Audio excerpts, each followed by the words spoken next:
men and his vultures, chaos warriors, we got it all. We never ever ever gonna drop the ball.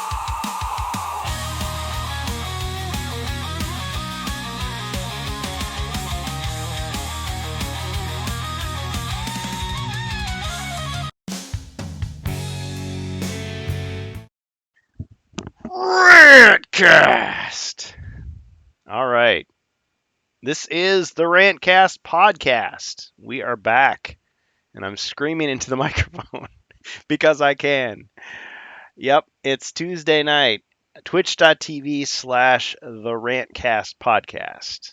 I'm here with my co host, The Strange Bus. I'm, of course, Kurgan, and you can check out my stuff on twitch.tv/HeroQuest fans, also on XSC3 Home of HeroQuest fans on YouTube. And you can check out The Strange Bus on twitch.tv/The Strange Bus, and also The Strange Bus on YouTube. And you can check out both of our stuff in terms of audio of this show on Spotify, The Rantcast Podcast. And I'm glad to see we have so many people in the chat already. So Joe Koger's here, Bohemius is here, Rob Champ is here. Thank you all. Thank you for coming back. I know we've been gone for a while. Jason J's here. Appreciate it, guys. Yeah. I'm not going to get into it, but I had some personal stuff going on, so canceled a lot of streams.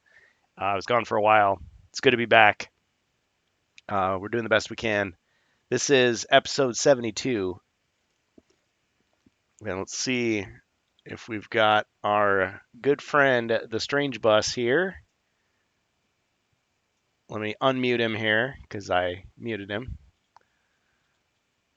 All right, you're on. Oh, cool. Hey, everybody. Welcome back to the Rantcast. I'm sorry, I thought I'd be late because I had to step in for a minute, make sure my kids were going to bed. So sorry about that. Glad I got back on time. Yeah. Either you were going to be here or you're going to be bussing. That's right. That's right. Joe says happy belated Star Wars Day to you all. Well, thanks. May the 4th Oh, May the be 4th? with you. Yeah. Okay. All right. Yep. Every day is Star Wars Day. And also with you. And Let us say A. Man. All right. Okay, so we got a big huge title on there. This is episode 72 of the Rantcast. Quest Jam and the End of Affordable Computing. Wow, has it come to that? So It has. all right. Well, you look like you're chilling out like Nick Fury there tonight. How have you been? Good.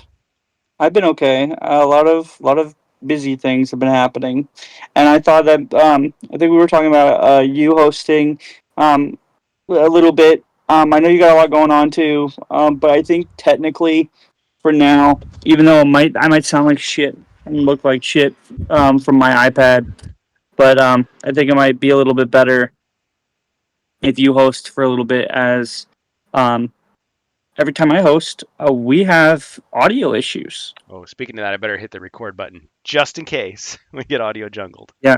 This is the So, Rantcast podcast, episode 72. Suno.com coming to you with the music. And nice job on those lyrics, by the way. yeah. Go for it. So I made that suggestion. We both kind of came to that conclusion, at least right now, until I figure out what's going on. I think even when I host, it's okay. But we were having still a couple issues to work through. So I might do a couple tests next stream, see if that might work. But for now, it's just enjoying the weather. Yeah. And yeah, having my first couple cigars in, couple weeks, month.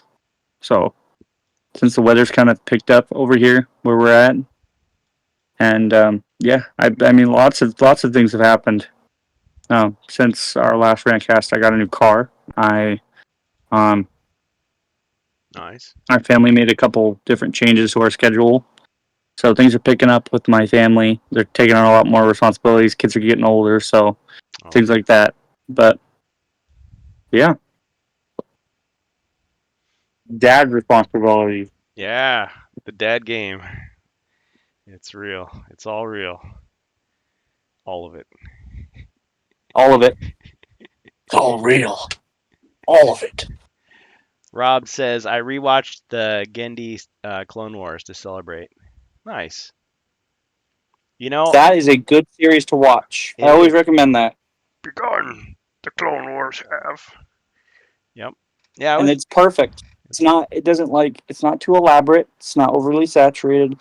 It's 5 minute episodes, which when I was a kid that wasn't enough. But like, as an adult, it's perfect because it's what two seasons or something like that. It's two halves, and they 3 to 5 minute long episodes. So they branch out what was in between the two. There's a video game to kind of like, Oh if you yeah. want more. If you don't, Yep. then that's all there is. So There was a Lego Star helps. Wars of it too. Yeah. I compare it Yeah. to a big crunchy bowl of cereal.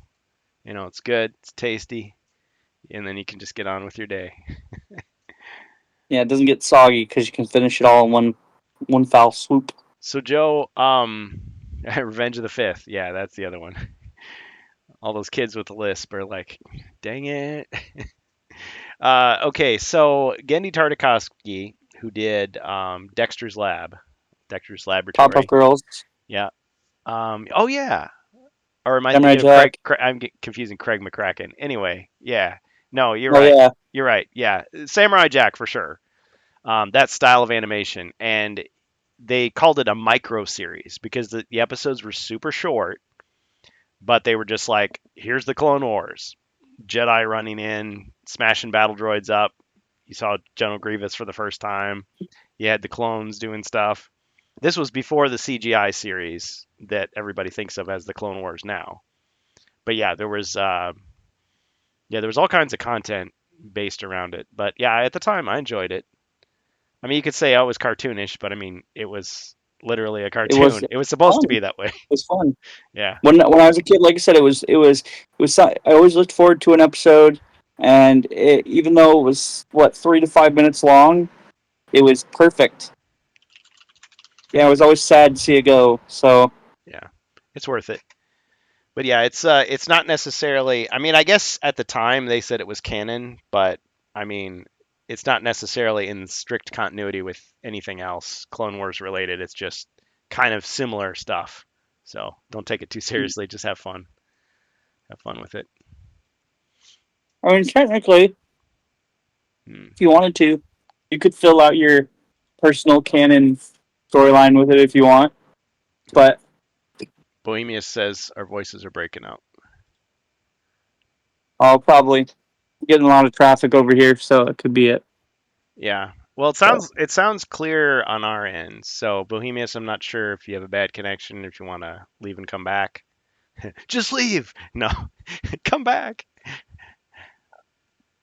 I guess we'll see on the recording. So I'm recording it as well. So excuse me. So if it sounds weird, I guess we can just kind of replay it. How about the rest of you guys? Are we sounding okay? Or are we sounding choppy? Or our voices coming and going? What's everybody's opinion? what's the verdict?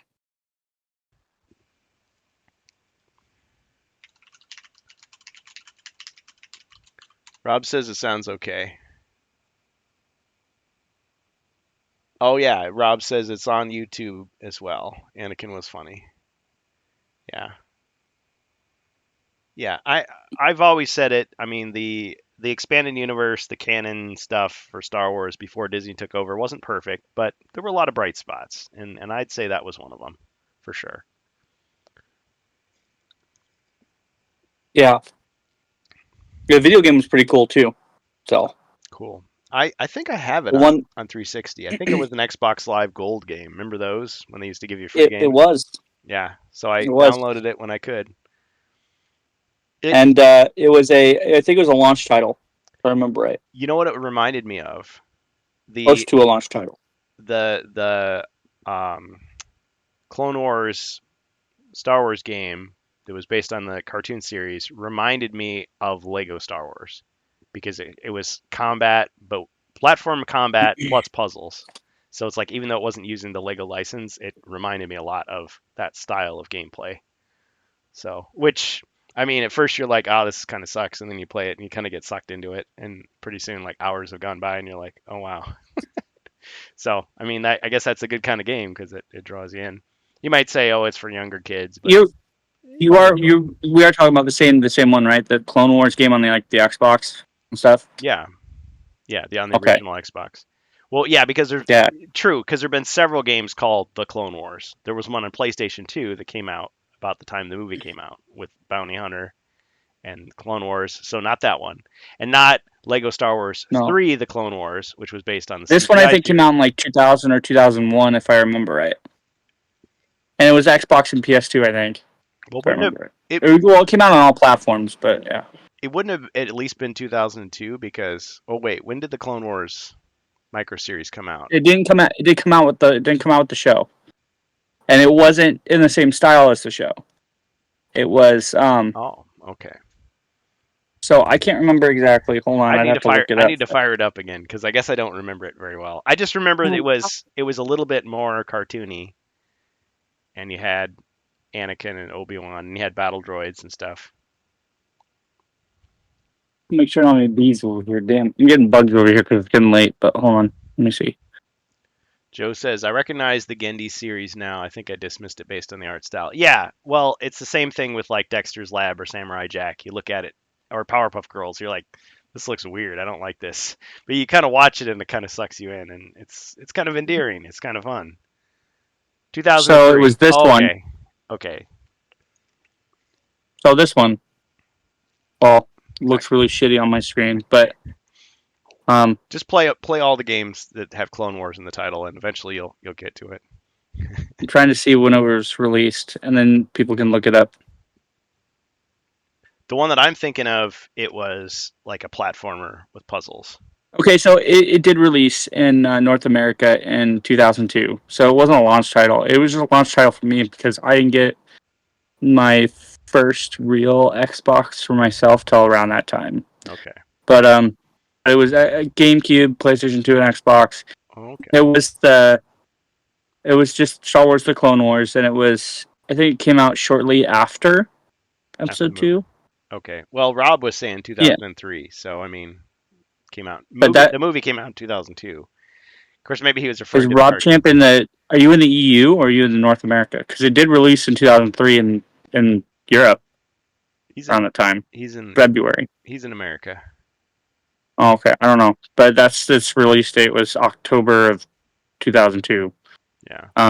For GameCube anyway. Well, For Xbox, it was 2003 in April, and then PlayStation 2 was December. So it had different release dates for each console. because with the TV show, one of them was released to coincide with episode 2, and the other one was the second season was to coincide with episode 3. But I mean, they weren't at the exact same time as the movie. And then these games, I guess. Okay, Rob's talking about the cartoon. So he says 2003 was when the Clone Wars cartoon started. Yeah, That makes sense. this was just it had its own storyline, but like Yep. the series just took place in between 2 and 3. Anyway, sorry, I got motorcyclists around here. I can't really hear it. I'm glad that I'm able to filter that out because I get assholes over here in the middle of the country who like blast their fucking motorcycle on their music. I know. But like, yeah, I know. It happens. I live in a college town, and it's surprisingly not as noisy as you'd think, or maybe I'm just used to it. Maybe a little both. But yeah, the well, if we remember episode 2, the way it ends is begun the Clone War has. It's like you start to see the fighting begin, but then okay, then what happens? So the cartoon is like, okay, here's a whole bunch of these battles and raids and things that happen. Um, yeah, see that throughout the the. game had multiple planets like Raxus Prime, Kashyyyk, and it revolved around Dooku building the Force Harvester and stuff. Yeah. Um, Good so relations with the Wookiees is what Yoda had. yeah, but it all revolved around similar plot points as like KOTOR and stuff like that. Sweet. Ancient Sith weapons, stuff like that. Ah, fun. And then the Clone Wars TV show just took aspects from different points of view, I believe, of certain characters and Certain their points of view. certain points of view at the time of the war. So like Obi-Wan, Mace Windu, Kit Fisto, Plo Koon, Oh yeah, Ki-Adi-Mundi, I was about to I say. think during his fight with General Grievous. Yeah. So stuff like that. Yep. It was fun. It was a good time. And of course, Oh, I remember at the time people were watching the second season and looking for clues like, oh, what's going to happen in episode 3. But you couldn't always necessarily predict it because it's kind of its own thing. yeah. Like there were hints dropped every now and then, like I guess Jedi Starfighter kind of did it too. If I remember right. Even though I think Jedi Starfighter was released, I think around episode 2. Um, but that was Adi Gala. I think that was Adi Gala's storyline. So when that game dropped, um, you played as Adi Gala throughout the entire game. What about But that was fun. That had like little tidbits. I Yeah. remember when episode 1 came out, there was this flood of games. A lot of them were pretty mediocre, and I played a lot of those. And I think for episode 2, I didn't really pay as much attention because I was kind of burned out, and I was just like, well, I've got Jedi Outcast, Jedi Academy, Jedi Knight. I can play those. Those are great. Even X-Wing Starfighter Alliance. was fun. The first one. Yeah, I saw that one at E3, and I thought it looked awesome, and I played a little bit of it. I can't remember the guy's name, but he shows up in Jedi Starfighter, and you play as him every now and then. But the flight control on PC for Starfighter is very tight and not very fun to do, like play with as opposed to a console. Oh, So if you still have a console and you can find a copy of Starfighter, it's a lot better to play, I believe, than on PC. what consoles was it on? Was it N64, Believe- PlayStation 2, Ooh, Xbox? Starfighter. I think Starfighter was an Xbox game, if I remember Xbox. right. See, It I was just an early title. I actually have an Xbox, and Let so me see. I bought it from a guy, then I gave it to another guy, and then he gave it to me back. So yeah, I have it in storage. Wow. Yeah, yeah. Well, people play with it for a while, and they're just like, okay, here. Yeah, it was 2001, so it was before Episode 2. So Starfighter took place like it was supposed to be one of those games that took place between Episode 1 and 2. Yeah, it was I cool remember how right. they didn't just try to portray the events in the movie. They tried to like give you extra content, fill in little Yeah, it was supposed parts of the to story. utilize the popularity of the Naboo Starfighter. Yep. I was gonna say Type 2 Nubian, but no, that was the different ship. It's not the yellow. I think it was called something like Yeah, the Pikachu N64 controller. well, I think that Has if anybody we're made? going back into games, Rogue Squadron previewed Episode 1 with the Naboo Starfighter, and they Yeah, called it it was an they gave it unlockable, its actual ship name, which I can't remember what's called right now. like the N1 But something. yeah, the N1 or something like that. Yeah, Yeah, yeah. but yeah, that was a fun fighter to have in Hmm. Rogue Squadron. Yep, yep. Well, Rogue Squadron was a good series. So yeah, so we got off on that topic, Star Wars Day. So I did not go see it in theaters, but Episode 3 was briefly brought back, and Yes, people were just like praising it, and they're like, "Wow, this is so much better than like Disney Star Wars." Like, hey, what have we been saying? Yeah, not to be confused with the swine flu. Episode 3 is my favorite. I had a spiritual experience when Vader came out at the end. No. Dude, that movie was mocked at one point in time. Yeah. Well, Parts of that movie was mocked it to when it came me out. to me the prequels, like if you look at the reaction at the time of the fan reaction, not the critics, don't care what they thought.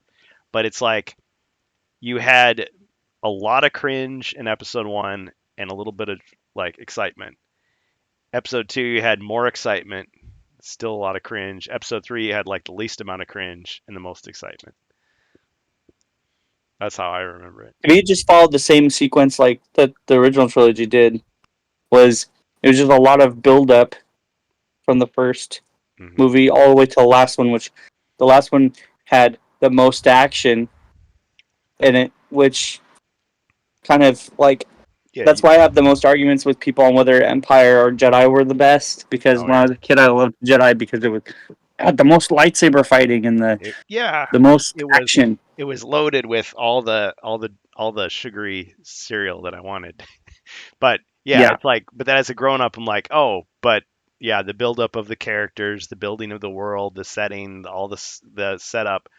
It's like, okay, it doesn't perfectly pay off, but it does feel more satisfying to have all that behind it, you know? so I think personally, like prequel terms, um I think as far as it goes, Episode 3 kind of justifies itself more because the prequels didn't have much of I guess much of a detailed storyline as much as the original trilogy did. Yeah. Um, Well, it was covering a vast amount of time, and it's like I appreciate, even though at the time I was bored by it and thought, it's kind of dry, that just the setup of, okay, this is what the galaxy is, this is what the Senate is, the Jedi, that world building was kind of cool, and going, oh, Senator Palpatine, he's plotting stuff. Well, of course he is. It's like, okay, I appreciated that. Um, but yeah, a lot of the other stuff, it's like, oh, well, we just kind of forgot about midichlorians. Oh, then let's throw them back in at the end and try to tie it together. It's like, it didn't really feel like it was well thought out. It was just, okay, let me just tie up this loose end really quick. You know, Episode 1 right. wasn't good, but still a million times better than the sequels, says Joe Koger. Well, it's funny because at the time, Force Awakens, a lot of people, said it was the best ever. You know, they were just blown away by it. But yeah, I think as the dust settles, you start to realize, yeah, it's like the sequels are good in this. Yeah, I said it. Sequels are good. Okay, banned, canceled. The sequels are good in the way that they imitate the previous movies. But the dark side to that is when they don't like imitate it well enough. It's kind of like when you make a tribute or yeah, like a tribute movie. It's like you want it to remind you of how cool that other movie was. Like, yeah, I remember that, as opposed to like, oh man, this sucks. I wish I was watching that other movie instead, which is I just unfortunately don't think they. what I feel a lot with the sequels. I just don't think they hold up on their own. Personally, No, they're there to subvert your they rely expectations. they rely they rely on the other movies to flagship them, and like besides the Force Awakens, personally, the other two barely, even with the other movies to hold them together. They to me they're kind of barely counting as movies. Yeah, So yeah. they're It's like feeling it's a mishmash. it's a hard thing. It's a hard thing to plot things out. I mean, I'm watching Babylon 5 right now. I'm still in the first season, but I'm about halfway through, and I'm like, okay, it's kind of a slow burn, but it's like when you have a plan, it works so much better. And it's so much harder to do that, and it's such a risk, and it's hard to like get a studio or whatever to back you up on a risk like that, because what if it doesn't work out? But if you can get all your story arcs and your plots and your characters and everything, it's so much better of a payoff than if you're just making it up as you go along, which is what most movies are and what Star Wars is, unfortunately. Did you ever watch War of the Worlds? The TV series? That and the new one. like the one with Tom Cruise. Yeah, no shield. Yeah, I saw Okay, that. Yeah. yeah. So I watched it for the first time Oh man. a couple days ago. And just letting you know, I thought it was awesome. The ending was a little flat, but like I thought it was awesome.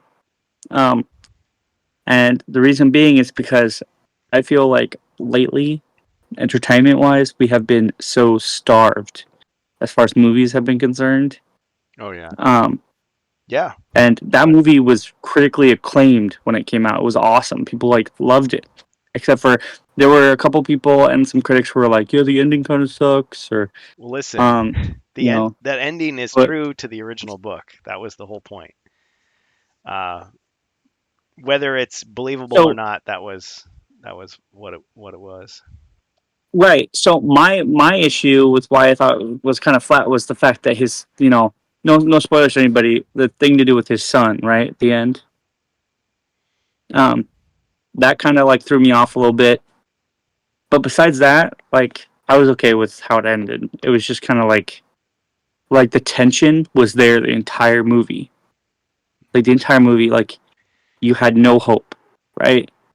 Yep. And then like some hope comes back a little bit towards the end, and then you are completely relieved of all that tension at the end. Absolutely relieved. And it's kind of like having like a human hope boner like completely destroyed. Hmm. And I think that's what kind of kills it for some people who are wanting to watch the movie, because like that was around the time when some movies were kind of playing out the bad ending, like especially for horror. Yeah, the dark Um, dark ending. yeah, they were trying to do like the no hope type endings, and I didn't know exactly, for the first time in a long time. I didn't know where that movie was going to go. Nice. I hadn't watched I the like that TV feeling. series particularly, and I know there was a book, Oh if I man, remember right. listen, the War of the Worlds Sorry, I should that, but universe has gotten so big. So it started out with a novel, which I've read a couple of times now in my life. There was a movie in the 50s, which is considered a cult classic all of itself.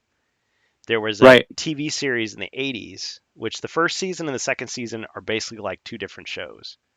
Um, so I've watched the first season. The second season I just started, but yeah, it was jarring to jump in. It's like, oh, let's kill off all the characters and basically like redo the plot. It's like what?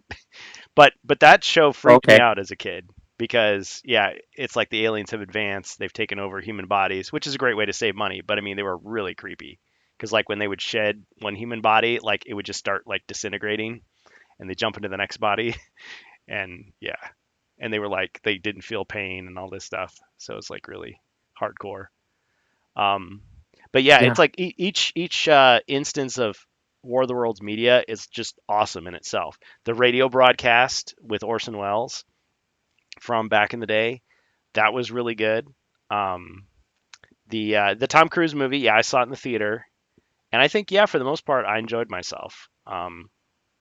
I yeah, you can make fun of Tom Cruise, but I mean, he did a good job. dude, And I special don't like effects him were as a awesome. person personally, but like the Yeah, dude can fucking act, and like that's all that matters to me. enough It's said. like I don't ever know an actor personally, so like Yeah, that's not why I'm there to watch them. I'm yeah. there to watch them do their job, and that's the only thing he's good at. Is He's not a role model for me, but yeah, he definitely can he's tear it up on he's good at stage. what he's actually doing, playing a deadbeat father, I guess. So Dang, that's, shots fired.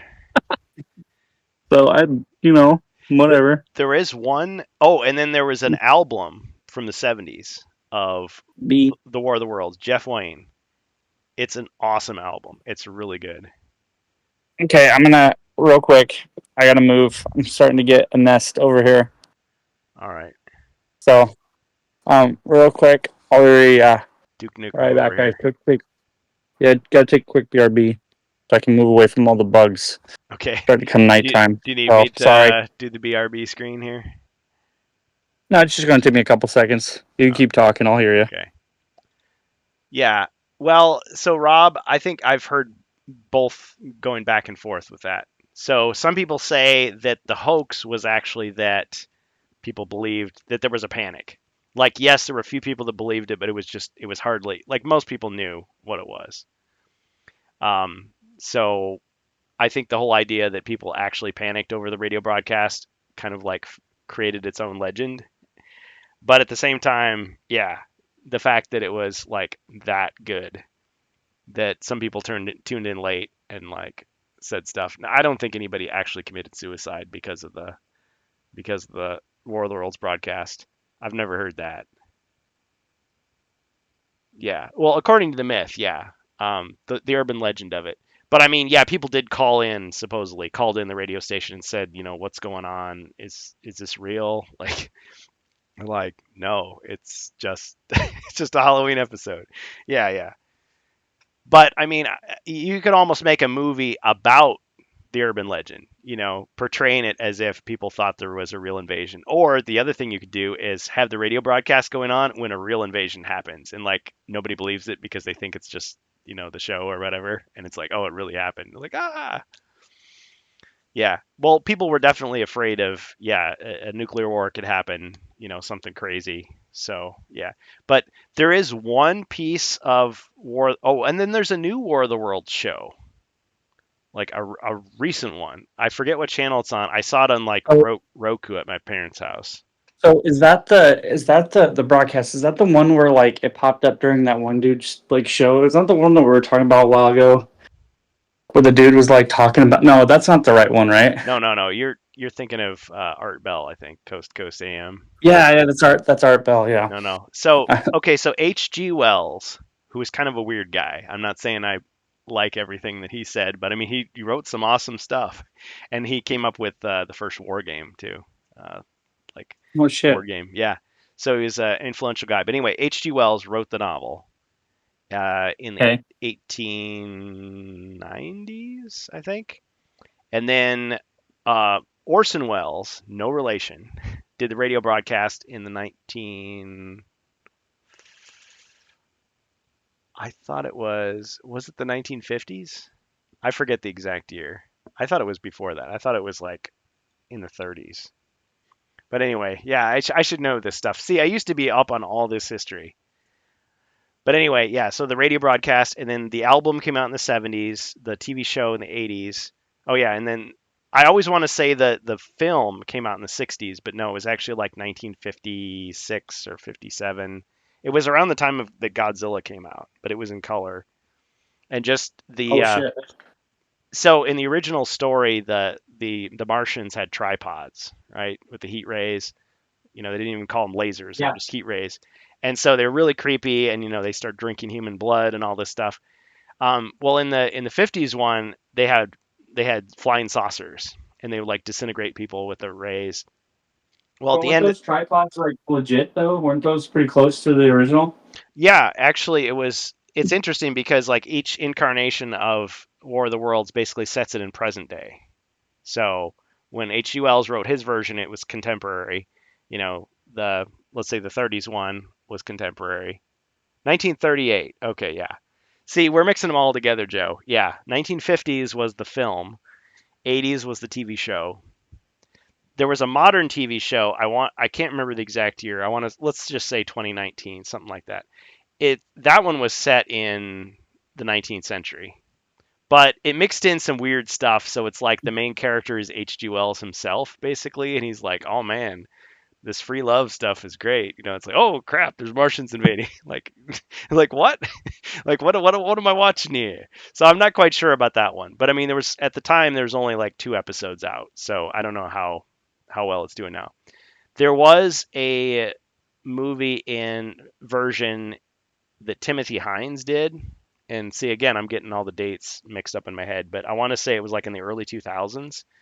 And at that time, it was supposed to be the first modern adaptation that was set in the 19th century. So it was like period clothes, costumes, sets. The problem is the guy had like no money to make it. So like the filters he used to make it look like it was nighttime were really terrible. And like the guy had a really fake looking mustache and it was really, really cheesy, extremely cheesy. And so I remember being a part of a website forum where they were following like the development of the film, and it just kept getting more and more negative. They're just like, this is crap, this is trash, like don't even support it. I ended up buying it. I watched it once and then I like sold it immediately. I was so disappointed. But anyway, other than Yeah, that though, yeah, the rest of the War of the Worlds is great.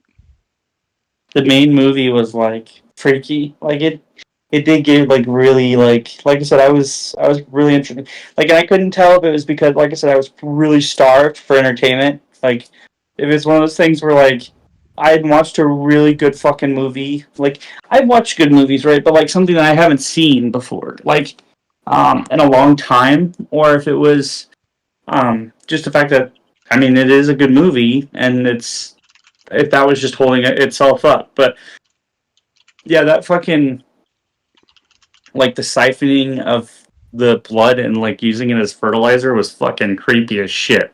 Yeah. And Yep.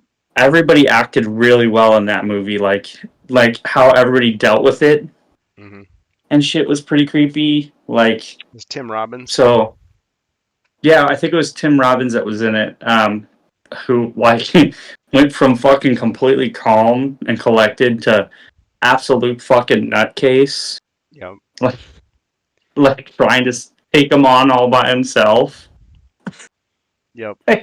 So definitely check it out. Well, yeah, that's the neat thing. I think that it shows that it's still possible to adapt quality source material in a fresh and interesting way without quote unquote subverting and expectations, and destroying it. and that is Spielberg, by the way. Just letting people Oh, know, like, that is, I believe, Steven Spielberg, who also put that in the perspective. I think that was from the perspective of just the common man. Like, he said around the time, like, they were writing stuff for that movie. Like, you had all the big alien movies like oh, Independence Day and stuff, where it was coming from the perspective of like scientists and stuff, and or he wanted soldiers to, or government people. yeah, Yeah. like people who could think and plot their way through a movie to try and adapt and overcome. And he goes, even though you could probably see it from that aspect, the military was pretty much like hopeless at that point. So he Yep. wanted to put you in the shoes of pretty much somebody who was almost like you, Yeah. who was having trouble like just fighting with his family. Like, so when he got to that situation, he was like trying to keep his composure, and then realized slowly throughout the entire time that it was almost hopeless. So Yeah. you were literally like with him, like trying to like find things to hold on to, and eventually by the end of the movie, the only thing he could hold on to was his kids. Yep. Like, and that was it. Like, there was no hope, no nothing. The only thing you're living for at that point is just the fact that you have your children left, Yep. and like, and because that's it. There is no hope. There's no hope left. We're all gonna die. Like, hmm and Well, and you know, this was not. there is no grip with that. Like, Yeah. Well, and this, to be fair, this was not the first movie to do that idea of having no, the but common man, but it was done really well in a that's genre it. Is that it where was it hadn't been done very much at that time. right, and that's what I'm saying. Is like it was played very well, and around that time, it was most movies, especially I guess 2 years later, I Am Legend did really fucking well at the box office, and their original ending for that movie was fucking spectacular. But the big wigs of the box office put that in front of a test audience and said, no, no, no, we need a better ending for that. We need an ending where the hero comes out on top. Yeah. Like, I've seen all the bro, endings. no. Have you? Yeah. Yeah, you seen the alter? So I know we're getting into this is a pop culture thing. I know we're kind of getting a little off topic, but like for That's anybody all who right. doesn't know, I'm sorry. Spoilers for this. Please, like, mute for like, I don't know, 2 minutes. Yep. I'm going to start it now. But the alternate ending to I Am Legend, as opposed to the original ending, where he like fucking sends the grenade into the army of zombie dudes, or they're not really zombies, but the Dark Seekers or whatever.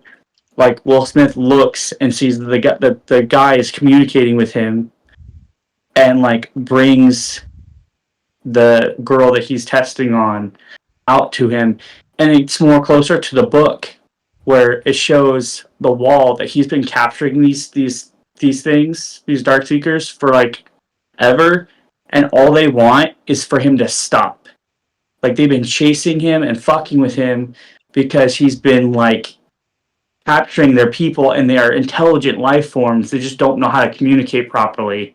So it's like it turns out that it flips the script and shows that he's the monster as opposed to them being the monster. Yeah. So he just brings him back out there, and they're all like pissed off at him, but they leave. Yeah. Yeah, So it's a brilliant idea. It's like rather than you've got Dracula and then you've got the rest of the world, it's like, what if everybody else was Dracula and you're the guy? yeah, because that was it, was the fact that like he was trying to find a cure, but like he had been testing and killing these people for like ever, and it turns out these people could communicate and they've been minding their own business, but like, you know, they noticed that like he's taking these guys at the moment they're at the moment that of their weakest. Yep. So they go and pursue him, and then finally they corner him. They found out his hideout, and they're ready to go to war. And the guy like comes out and like tries to communicate with him. He realizes it. He's like, "Oh shit!" So yeah, it's a pretty good ending. It's a pretty good ending, and like they were like really conflicted with it. Even Will Smith's come out to an interview, even though like Will Smith's kind of at like a really low point right now. I think he's trying to do a second movie at the moment, which I don't know why. That movie was perfect, just leaving you at that point right now. I'm just like But bursting here. So yeah, Rob said something here. So I have seen a lot of these. Yeah, you can consider them classic sci-fi movies. So we're talking about The Day the Earth Stood Still. I prefer the original. I haven't seen it. I saw Wait, is that the one with is that the one with Sean Connery in it? Or No, no, it's black and white. I can't remember the names of the actors that are in it, but The Day the Earth Stood Still, they remade it with Keanu Reeves like in 2008. And I thought it was just okay. okay, But the originals was groundbreaking. The Last Man on Earth, I don't think I've ever seen that. So that's definitely going on the list. Oh yeah, the original Twilight Zone, of course, original Star Trek. But yeah, there was an end of the world movie that I saw, and this was like one of those, like I saw it on TV, and like we had to go somewhere. I was probably on vacation, and we didn't get to watch the rest of it. It was called The World, the Flesh, and the Devil, and I want to say Harry Belafonte was in it. And it's just like, oh, he's gonna sing a song. No, he's like a serious actor, and it was really good. But it's like I didn't get to see the ending. I was like, oh, so I finally, and it was hard to find, like track it down. And I finally, like, of course, I had to watch it from the beginning, see the ending. It's like, okay, now I can say I've seen it. Planet of the Apes, of course, the first two of the original Planet of the Apes. The newer Planet of the Apes, I thought were fine, but I would kind of compare them to the way that like Creed versus the original Rocky movies. It's like the remakes. really? Yeah, to me, I feel like the remakes are taking the original stories and they're like compressing the time and playing up the action. And of course, you've got, the state of the art special effects. But I don't know. I'm more entertained by the old version. Maybe I'm just an So old fogey. I like the original ones, right? But like once again, like so I have a thing with remasters, right? Like we are remastering things a little bit too close to like their original time period, but with that, like the original Planet of the Apes, you can still go back and watch it and understand how awesome it was. Hmm. And then watch the new ones.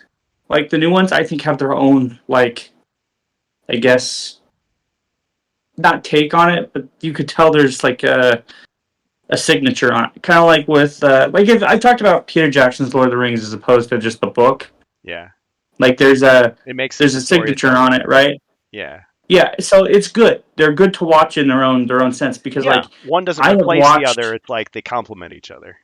yeah, and I've watched pretty much all of them except for I guess the newest one. Um Yeah, you don't so listen much. but that's what I'm saying is like the most of them up until like the newest one were entertaining to me because I have this interesting theory, and like it doesn't matter what kind of movie it is really, with the breakdown of humanity, because there is always a sense of honesty with those types of movies.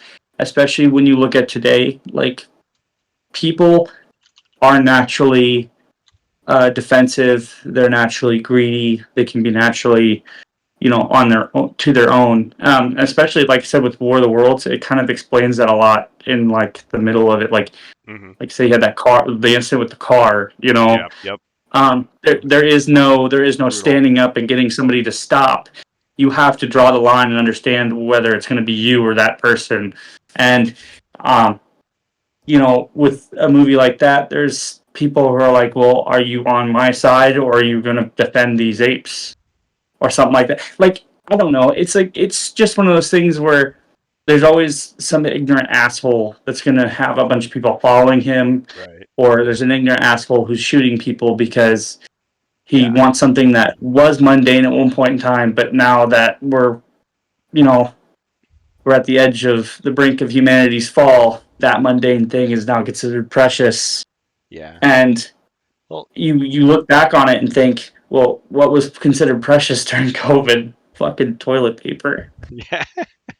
Yeah. Really. So I Just mean, and just so going like things outside. like Yeah. yeah, and so that's what I'm saying is like like shit like that kind of proves a point. Like that's not a fictional thing. That was an actual Yeah. real thing. People enjoy their, I guess, their isms, their luxuries, and even after their luxuries, they need things for survival. And if somebody else has it during a period where we may not ever get it, So it's no longer considered stealing. We're gonna just take it from you. so what you're saying is in Zombieland, when Woody Harrelson's looking for those last remaining Twinkies, you believed it. I believe him now. Maybe I didn't believe him then, but I mean, that's why when I was younger, I always kept a stash of Twinkies, but that was just young me being funny. yeah. But I mean, always keep a stash of perishable or non-perishable Yeah. baked goods like Twinkies, because those fuckers never go out of date. They got to be completely sealed though.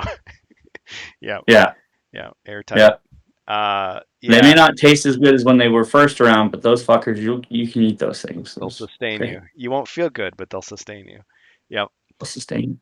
Let's see. Bohemia says every movie is a Michael Bay movie if you have firecrackers in your pockets at the cinema. Oh man, we're not even going to get into the nonsense about the Minecraft movie.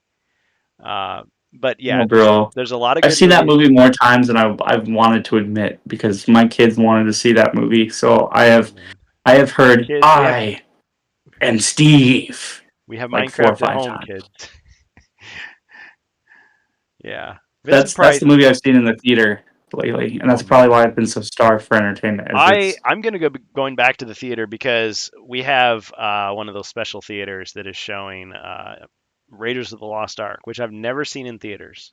I've seen the movie a million times. I've never seen it in theaters. is that the In face melter movie? That's the one June. with the face melter, right? Don't look at it.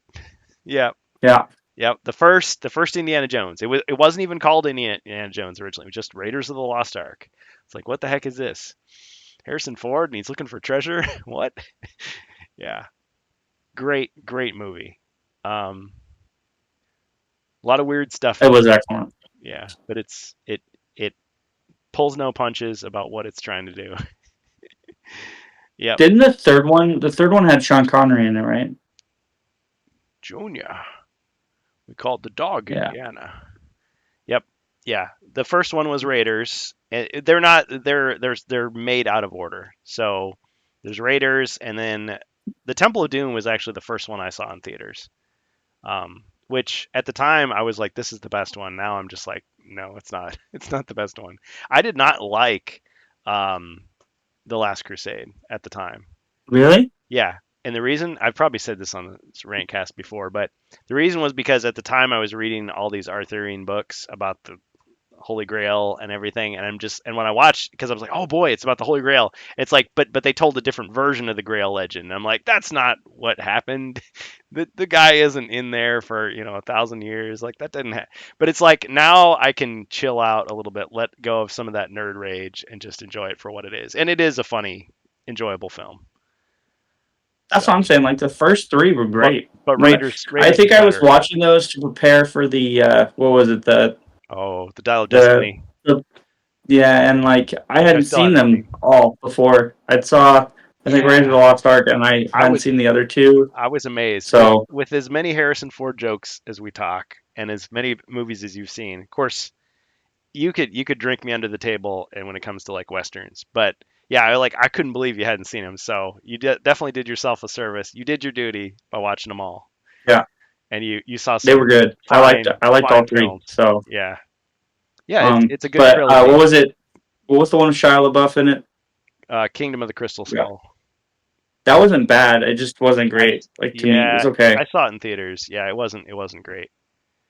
And again, Um, it's like if you're gonna make a sequel to such a great series, you better bring your A game. And it was just, it had some well, to me, interesting it's kind of ideas. like it's kind of like once you get to the third movie, it's kind of like a crapshoot, like because It's really there's only hard. so much you can keep doing, and then like Yeah, the fourth movie, you're kind of like, well, you know, you're kind of it's all downhill from here. I feel. Joe. What was it? Sonic. Sonic's on that route right now.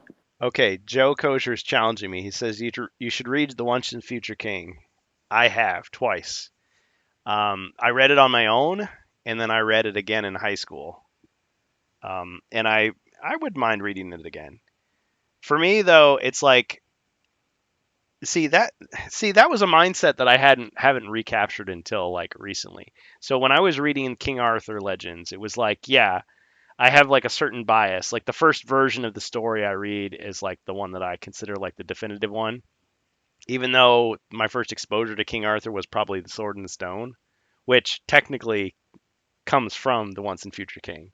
Like The Once and Future King is a novel, and it's like the first part is uh, Arthur is a young boy. He draws the sword. He comes, he's going to be the future king.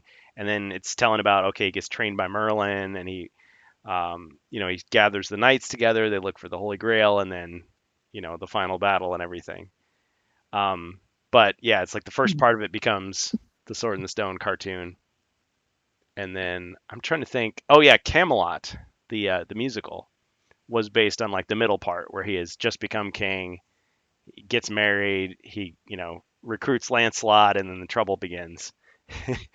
Yeah. But yeah, it's like, but my attitude towards King Arthur was when I picked up a new story, I didn't get mad because it was different than the previous King Arthur I'd read. It's just like, oh, this is another author with a different take on it. Like it's in a different setting. Maybe he's going to talk more about magic, or this other guy is going to focus more on like the romance. This other guy is going to focus more on the chivalry, or maybe it's going to be a darker story, or maybe it'll be more heroic story. And so when there's a new adaptation, it's like, yeah, I'll check it out. But sometimes it's like occasionally it will cross a little bit of a line where it's like kind of like if you do Superman and it's like that's not the Superman that I want to see. Like, I mean, I get it, that's your Superman, Zack Snyder, but it's not the Superman that I prefer. Like, I prefer Christopher Reeve's Superman or whatever. You prefer Superman 4: The Quest for Peace? Yep, Nuclear Man. He was the true hero that we all deserved. But man, Gene Hackman, rest in peace. That guy, best Lex Um, Luthor. yeah. Yep. Yep. So yeah, so Temple of Doom, I mean, I there was a period of time where I hated it. Like even though I started out loving it, I hated it.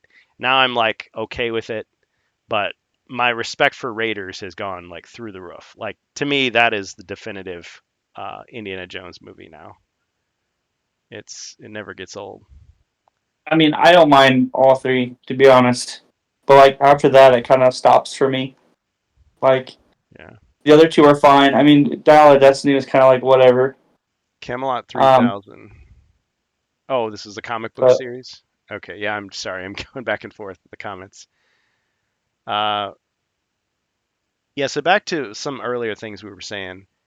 I think with these a lot of these sci-fi movies, um, I can appreciate the fact that you've got like an original movie and then you've got a remake of it, maybe like 20 years later, and it's still like yeah, it's like a complementary work, and it's all different from the original source material, and that's fine. But I don't know. It's like once we get into the modern period with like, I don't know, 2005 and then on, it's like we forgot how to make remakes. Except for the War of the Worlds. I can't remember what year that came out, but you proved Came me out in wrong with that. 2004. Was it 2004, 2005? But like once again, it's remaking on something that came out in like the what 30s, the 50s, some Well, shit. the Like, 1890s. well, no, but like I'm talking about like whatever media was released Oh, the last first the from first that. Like, movie. Oh, let's see. like Yeah. the Planet of the Apes Oh, movie. no, no, Like, no. I forgot. I forgot. Okay, let me take back some of the things I said. So I mentioned the Timothy Hines War of the Worlds. So there were actually three War of the Worlds movies that came out at the same time, or they were in development at the same time. The Tom Cruise one that we've been talking about, and the Timothy Hines one that was low budget and it was set in the 19th century. And then there was another one which was made by, I want to say, what's the name of that studio that made like Transmorphers and Sharknado, and no fucking clue, dude. they made some really, I haven't seen it. I think I watched the trailer and I'm like, no thanks. Like they made their own version of it because it's in the public domain. Like anybody can make a War of the Worlds story. So that saves you a lot of time. But then you've got to make your own version. You've got to make your own uh, interpretation that people are going to notice. So there's three, but yeah, the Tom Cruise one blew everybody out of the water. Not just because it was Tom Cruise, but because it actually was a better film. Yeah, the story was good. Yeah. Even though it was like not true to the book, it still had some core components like nods to the original mythos.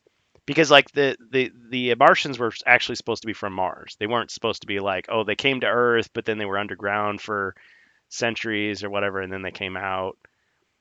But I mean, I guess Yeah. it still works because the They didn't spoiler, really describe where they came from, though. It was just their machines were planted there for like thousands of years or some shit. yeah, And how thousands of they years. got there was they would transport the pilots through like lightning storms.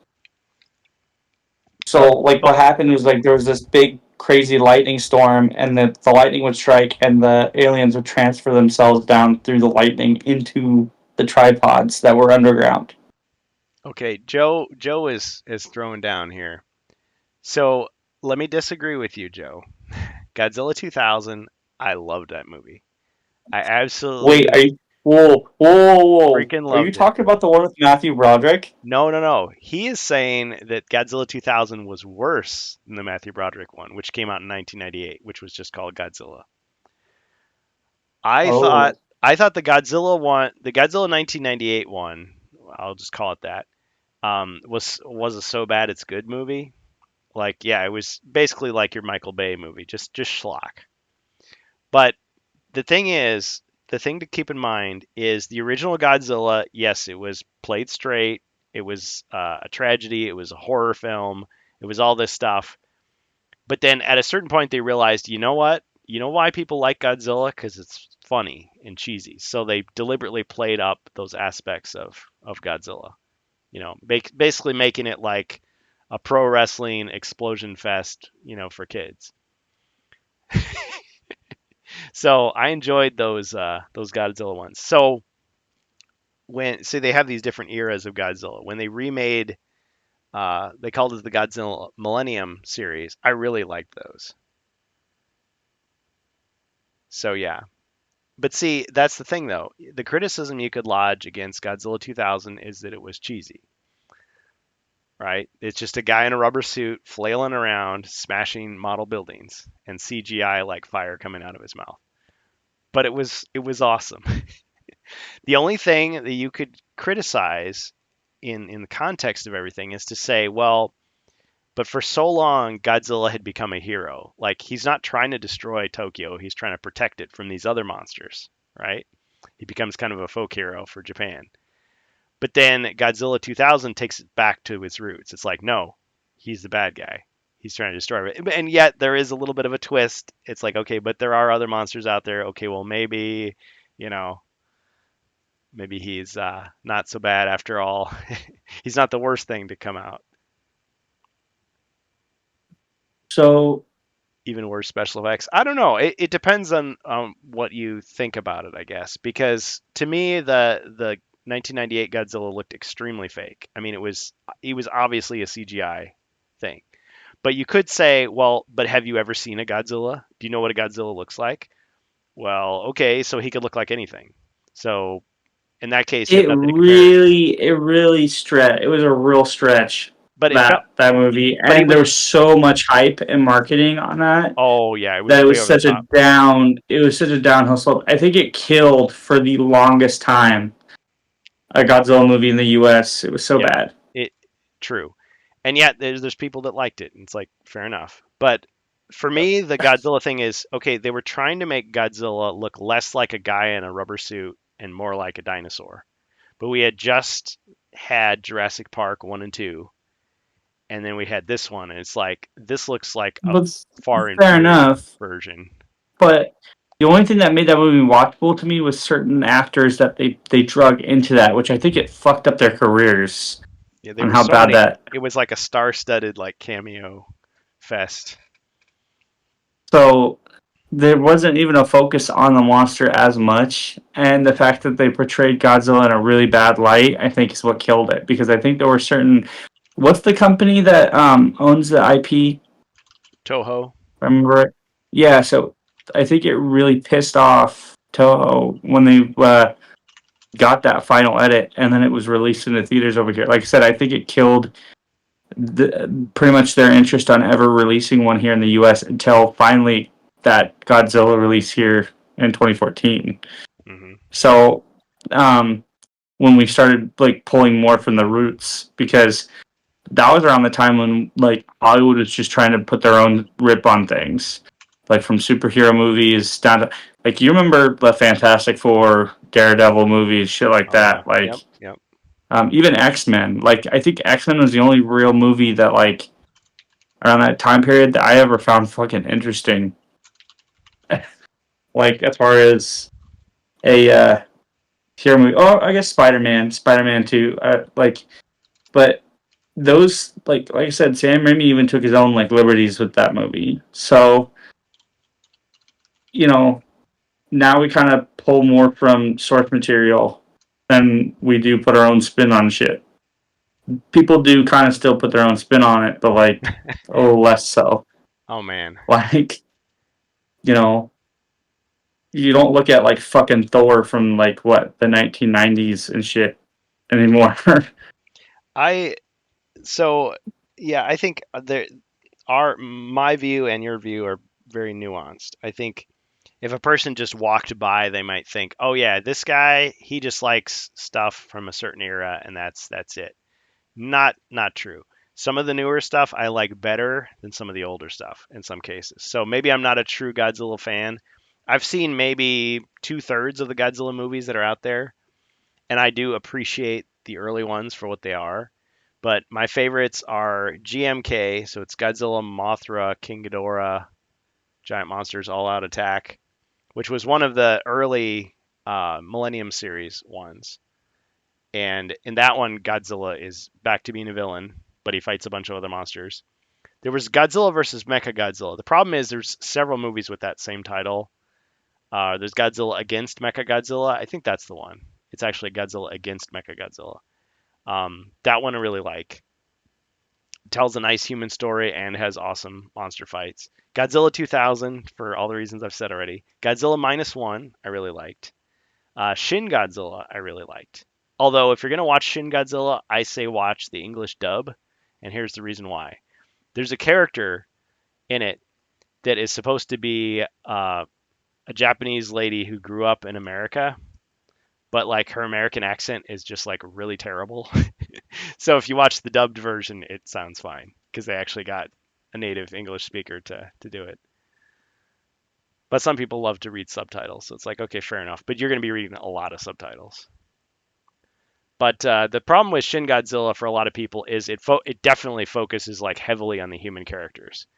Godzilla minus one does as well, but Godzilla minus one is very like dramatic, whereas Shin Godzilla is more like okay, the guy that made Evangelion made it. So it's like, okay, let's get a bunch of like young like uh, thinkers in a room and have them like brainstorm how to beat Godzilla. That's like most of the movie, and then you see a really awesome Godzilla destroying everything. So it kind of cuts back and forth. Let's see. Yeah, -1 in theaters was great because it's like, wait a minute, I haven't seen Godzilla for like half an hour, but I'm still enjoying this film. It's like, what? Because usually it's like, yeah, yeah, yeah, get back to the monster fights. Like, I don't care about that other stuff. Yeah, Bohemius is talking about Battle Masters is being re-released, but the problem is instead of using the original themes, which is like the world of HeroQuest, it's set in the MonsterVerse. I have a lot of mixed feelings about the Legendary Monster Godzilla series. Like, I think Toho has always done better Godzilla movies. So, like, the Godzilla from 2004, it was cool, but Godzilla was like hardly in it. Like, I just finished saying how, the human stories were emphasized in these newer Godzilla movies, but Godzilla's hardly even in his own movie in that one. It was really disappointing. The fight is about to begin and then it cuts away and it starts showing like a reporter talking about the fight, or the people are running. It's like you don't get to see it. And obviously they did that to save money because it was so expensive to do this really well rendered creature. But yeah, it was such a tease. For me, the 2004 Godzilla was not as good as Pacific Rim. Pacific Rim was way better, like kaiju movie that came out very or similar time frame. But the second Pacific Rim movie is not worth watching, in my opinion. If you wait, How so? well, so the special effects are more advanced in Pacific Rim 2, but Pacific Rim 2 focuses much more on comedy. The characters are even less developed. They basically screw over the characters that were built up in the first one, and the fights are just, I don't know, they're just not as interesting, just not as good. Even though in the first movie they were obviously trying to like cover up the fact that the special effects weren't perfect by having the fights be set like at night in the ocean, stuff like that. But yet they were just more compelling, and I actually cared about the human characters. Whereas in the sequel, it was just kind of like, yeah, yeah, whatever. Like, you know how people will forgive a mediocre film by saying, oh, it was a popcorn movie? You shut your brain off. Yeah. That's what Pacific Rim 2 was. Whereas Pacific Rim 1 was like badass. It was awesome. I don't know. I didn't mind it. I didn't mind it. Like I said, I thought the first one was better, of course, but like I don't know. There was just a lot of plot everywhere in the second one. Yeah. But like I wouldn't say it was like awful. It's a weird kind of thing. It's like if you have like if someone hands you like two halves of an entertainment piece and it's like here's part 1 and here's part 2. Like if you see part 1 and you're like, okay, it's set my expectations for what's going to happen. Now let me see part 2, and you're like, wait a minute, whoa, there's a massive drop in quality here. Like this is this is not what I was expecting at all.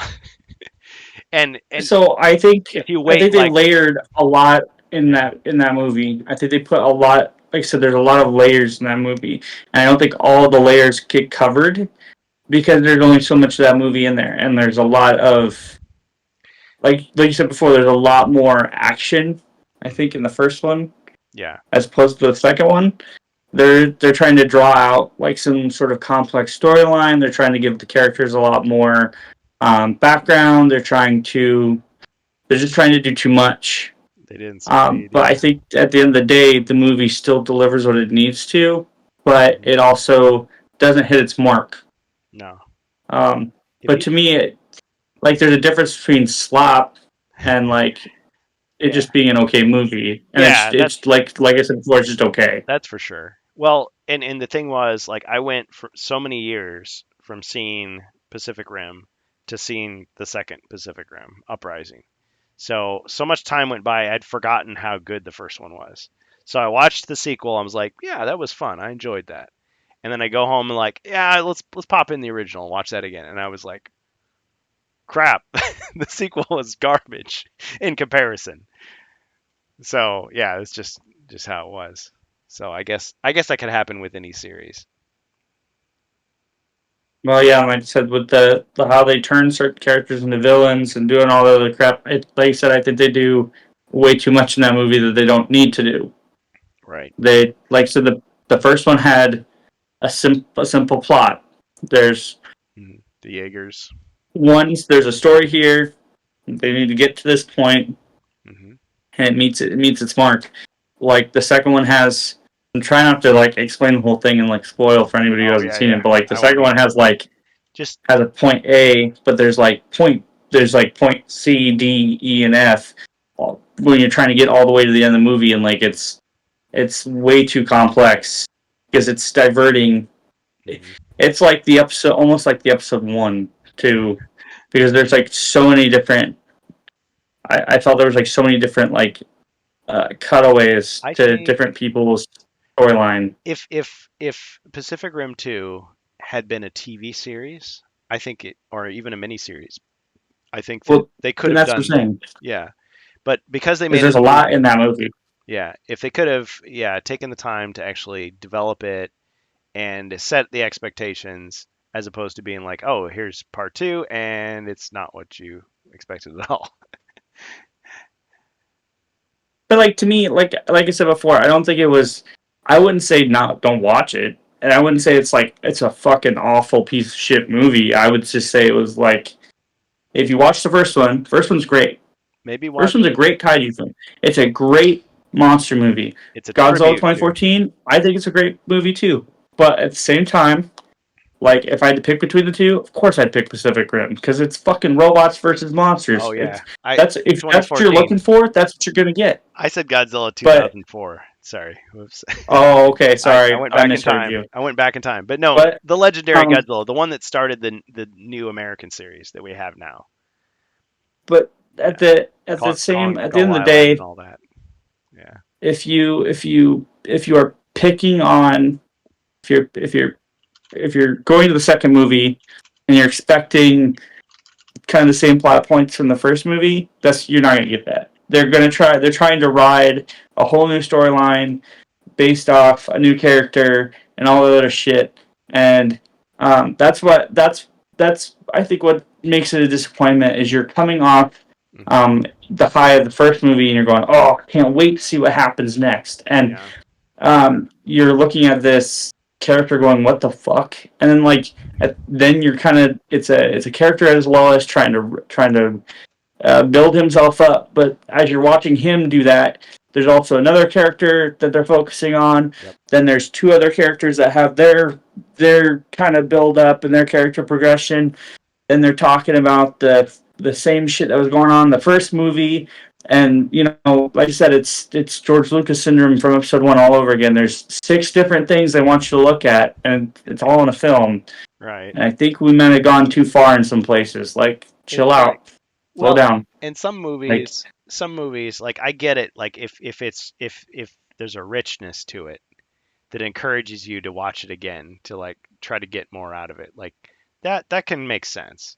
I think some movies though they rely on this idea that you're going to watch it once and never again, and then years later you're going to see the sequel and you're not going to remember enough that it's going to bother you. That it's like it's just you have this vague memory of this movie and it's like, oh yeah, and then here's some more of it. But the problem is that's not how most of us who love movies do it. Like we watch the same movies more than once. We have them to compare to at any time. And so then we go, wait a minute. This doesn't blend as well as I was hoping they would.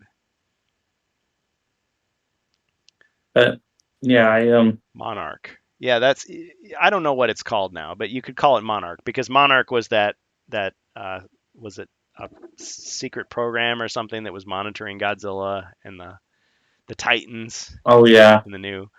So you had Godzilla, you had Kong Skull Island, you had Godzilla versus Kong, you had Godzilla X Kong, the the yep, Lost Kingdom or whatever it was called, and there was some other one.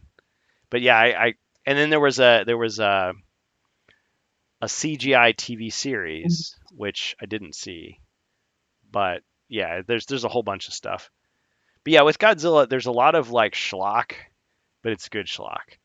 And there's some which is like, okay, it's probably not worth watching. Like one of the Godzilla movies, I still haven't watched it, but I think it's called Son of Godzilla, and it's about basically like this is the plot that I've read, and you can read it. Is that Godzilla's son is getting bullied by some other monster, and so he like goes to his dad, and Godzilla, it's all back in my day, and then it's just a clip show of like the highlights of like all his movies that had been made before.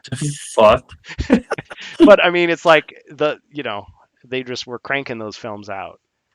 And yeah, when I read about the original suit actor who did Godzilla, like I mean that guy suffered a lot. He was in this claustrophobic, sweaty suit, and he had all those like Dude, that suit sucked. s- That was like old school. squibs. That old suit. Oof. Yeah, they didn't have the water cooling, and it's like yeah. And that guy, I mean, he could barely see, and he had all those explosions going off and smoke and everything, and he's like falling over and getting hit in the head with objects and stuff. It's like yeah, he did all that to entertain us. So salute to that guy. I don't remember his name, but yeah. Yep. So in the modern movies though, I do like the fact that unlike the Matthew Broderick one from 98, they when they portray Godzilla in its CGI, the CGI Godzilla resembles a guy in a suit. It moves like a guy in a suit. So I kind of like that. I kind of like that. So regardless of the quality of the film, it's like they're still trying to yeah. And usually they just slow it down or they use a different frame rate. So it's like he just looks massive. One movie. Um, Well, let me just say this one thing. Godzilla Final Wars is a terrible film. It's an absolute pile of trash. Okay. did we just tell you how fucking bad this movie Yeah, is? it's horrible. But see, here's the thing. It was 2003. It was supposed to be the last of the Godzilla Millennium series. So you started with Godzilla 2000. It was like Godzilla versus Megaguirus, Godzilla against Mechagodzilla, GMK, All Monsters, All Out Attack, all this, and then Godzilla Final Wars. And it's just filled with stuff. But you know what it makes me think of is like a really bad like wrestling show where they're just like, okay, we're gonna have a Royal Rumble and a cage match and an exploding barbed wire, uh, battle royale, and people flying from the ceiling and explosions, and it's just a mess. It's an absolute mess. But if you just watch like clips of it, it looks amazing because you're just like, oh, this awesome fight happening. But it's just like they kind of strung a lot of action sequences together, and it's just a mess of a movie. So even that movie, I can appreciate it, but just in small doses. If I try to watch it from beginning to end, it is a chore to get through. So if you have it, just watch like 5 minutes of it, then put it away. Do something else. Come back some other night, watch another 5 minutes, and in a month or two, you'll have enjoyed it. Hi- Uh, Hiroyo Nakajima. Oh, okay, that's the Godzilla guy. He was Godzilla. Hiroyo Nakajima. So I'm gonna grab some coffee, possibly use the restroom. Do you want to get started on Game Jam? Oh yes, I can go. I can go on this. I know we've been going for a while, and I've had fun. So yeah. So I'll be right back. I'm gonna take a quick BRB to grab some coffee and go to the bathroom. You want to get started on Jam? I will come back in just a couple minutes here. Nice.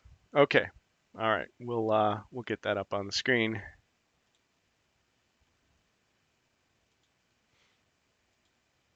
All right. So for our next topic, yeah, thanks guys. Great comments. I appreciate it. Yeah, Kurt Russell, Apple TV. Yeah, I mean the whole evil corporation thing's been done to death, but yeah, I guess it always works. All right. So let me just get my screen back here.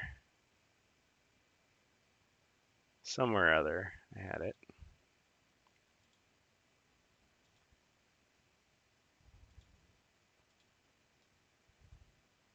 Okay, so our friend Amalgamash has a thing going. You guys have probably heard of it. It's called the Quest Jam, the Hero Quest Jam. And I need to reverse the screen here. There we go. And let's get rid of the title just so you can actually see it here. Oh, Okay, so what he does is so Ash Quest on YouTube. Check it out. He does this basically. It's like a contest. You can submit your homebrew creations. So you make your own Hero Quest adventure and share it up. And I think he's the one who judges it. Okay. Oh, here's what it actually says. So hosted by Amalgam Ash, Squidge Monster, who is the guy who did H Quest Builder, that make your own Hero Quest tool. Geek on Getty from Hero Quest Fans Discord. My Dad is Dracula, who I've heard of, but I don't interact with much. I think he hangs out on Ash's streams. Quest Jam 2025. So it started May 1st, and it goes until June 1st, 2025. So I'm basically just shouting him out. I'm plugging him. The URL is actually itch.io/jam/HQ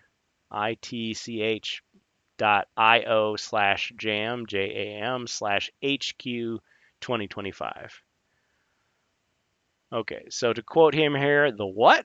This is an event that will allow anyone, that means you, to design and enter a HeroQuest quest that you create. There's no fee of any kind to participate or submit. The event is open to HeroQuest players of all skill levels and from all over the world, whether you are a hero or Zargon or Morkar or Grimdead, a veteran or a newbie, a collector of the Classic Edition, or a supporter of the new Avalon Hill release, you have what it takes to enter, especially this year because the quest is calling. Read on. The Jam. Introduction. Your challenge to design a fun and original quest for any amount of players. Use any of the following free HeroQuest quest making tools or an image editor, or even draw and scan your physical quest. So he's got links there to HQuest Builder, Quest Booklet. I always forget about Quest Booklet. And then Hero Scribe, which is what I'm more familiar with from the 90s there, early 2000s. Everything's up to you. You want to design a solo quest, use monsters from the US Frozen Horror with monsters from the EU Wizards of Morkar, make brand new quest mechanics, plan a battle with the biggest, baddest, dread, and chaos sorcerer of all time, Zargon/Morkar/Grimdead, you can do it. So yeah, you can keep on reading there. I'm not going to read the whole thing, but yeah, he basically just says the sky's the limit. So you can submit anything now until the judgment period. Submission period is specified at the top of the page under the banner. You will not be able to submit before it begins, but make sure you submit before the judgment period. The judgment period begins after the submission period ends. However, the length of the judgment period itself may change depending on volume of submissions. You will not be able to submit or update anything during this date. Okay, so to June 1st. Okay, so you can submit your quest to Amalgam Ash until June 1st at midnight. Is that Central Time? I forget what time zone he's in. But yeah, you can always go on his Amalgam Discord, Amalgam Archive.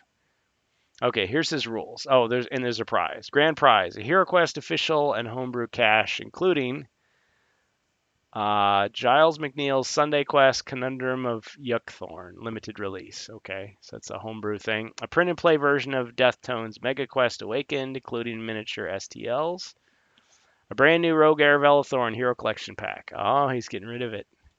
All knowing Ash, he probably bought more than one, but we won't hold that against him.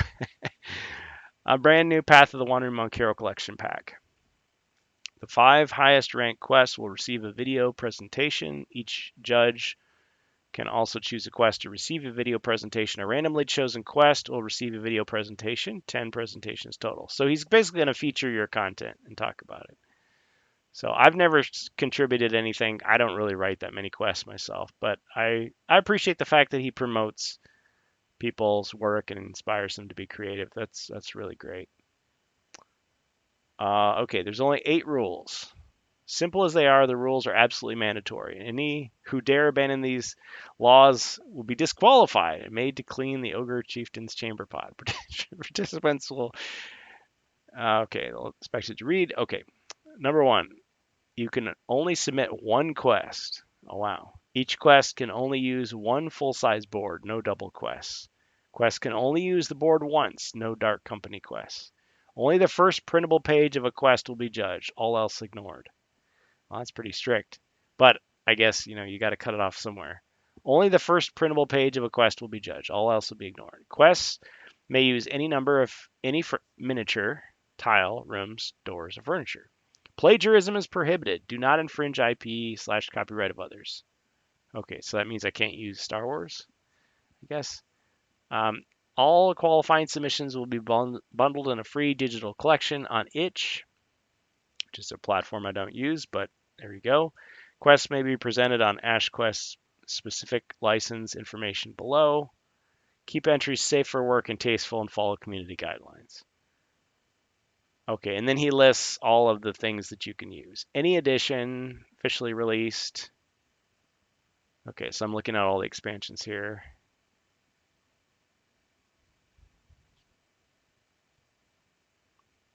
Okay, and he's also saying you can use Dragon Strike, Dragon Quest, Ultra Quest, or Dungeon Saga Origins. Use modular tiles from Warhammer Quest, Advanced Hero Quest, Mighty Warriors, Descent, Journeys in the Dark, second edition, and Orc Quest. Hey, I like how he threw Orc Quest in there. Caveats: non-Hero Quest boards and tiles reduce your accessibility rating. Only one type of board may be used, and only one type of modular tile may be used with the HeroQuest board and tiles or standalone. Okay, well, the point is, you should read all this before you make your submission. But you've got time. I mean, I've found that to knock out a playable quest takes about an hour. I mean, depending on how elaborate you want to go with it. But just making a quest doesn't take that long. Okay, what is a quest jam? A jam is a limited time event whereupon participants enter to show off their created work, usually within specified limitations or following a theme. Jam can act as contests in which submissions are judged by peers, a panel, or by the host. In this jam, the created works are quests. HeroQuest quests.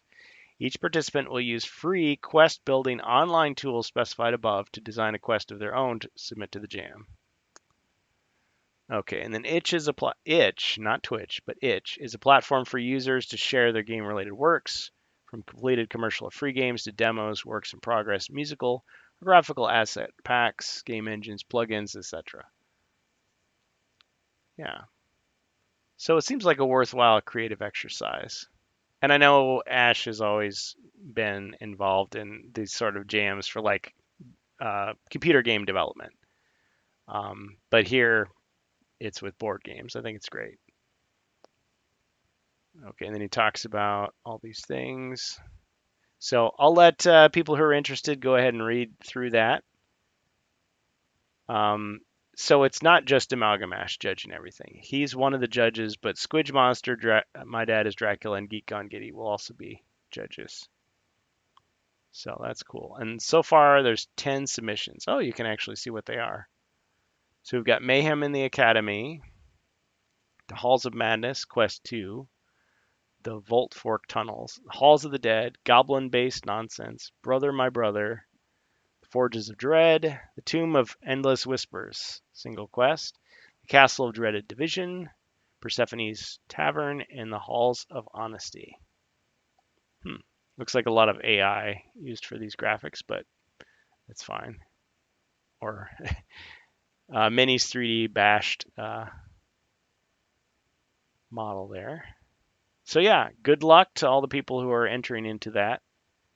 I am doing my own projects. I mean, it would be kind of fun to join in one of these times, but I'm just not going to this time. So, like I said, good luck to everybody who does, and that's the button to join there on his page. So I'll just copy and paste the URL into the chat as well, in case anybody wants to. Oh, scroll down, please. Wait, what? Oh, yeah, I guess I was covering up a lot of the screen. Sorry about that. Okay, let me just... Yeah, you can watch it again at low speed.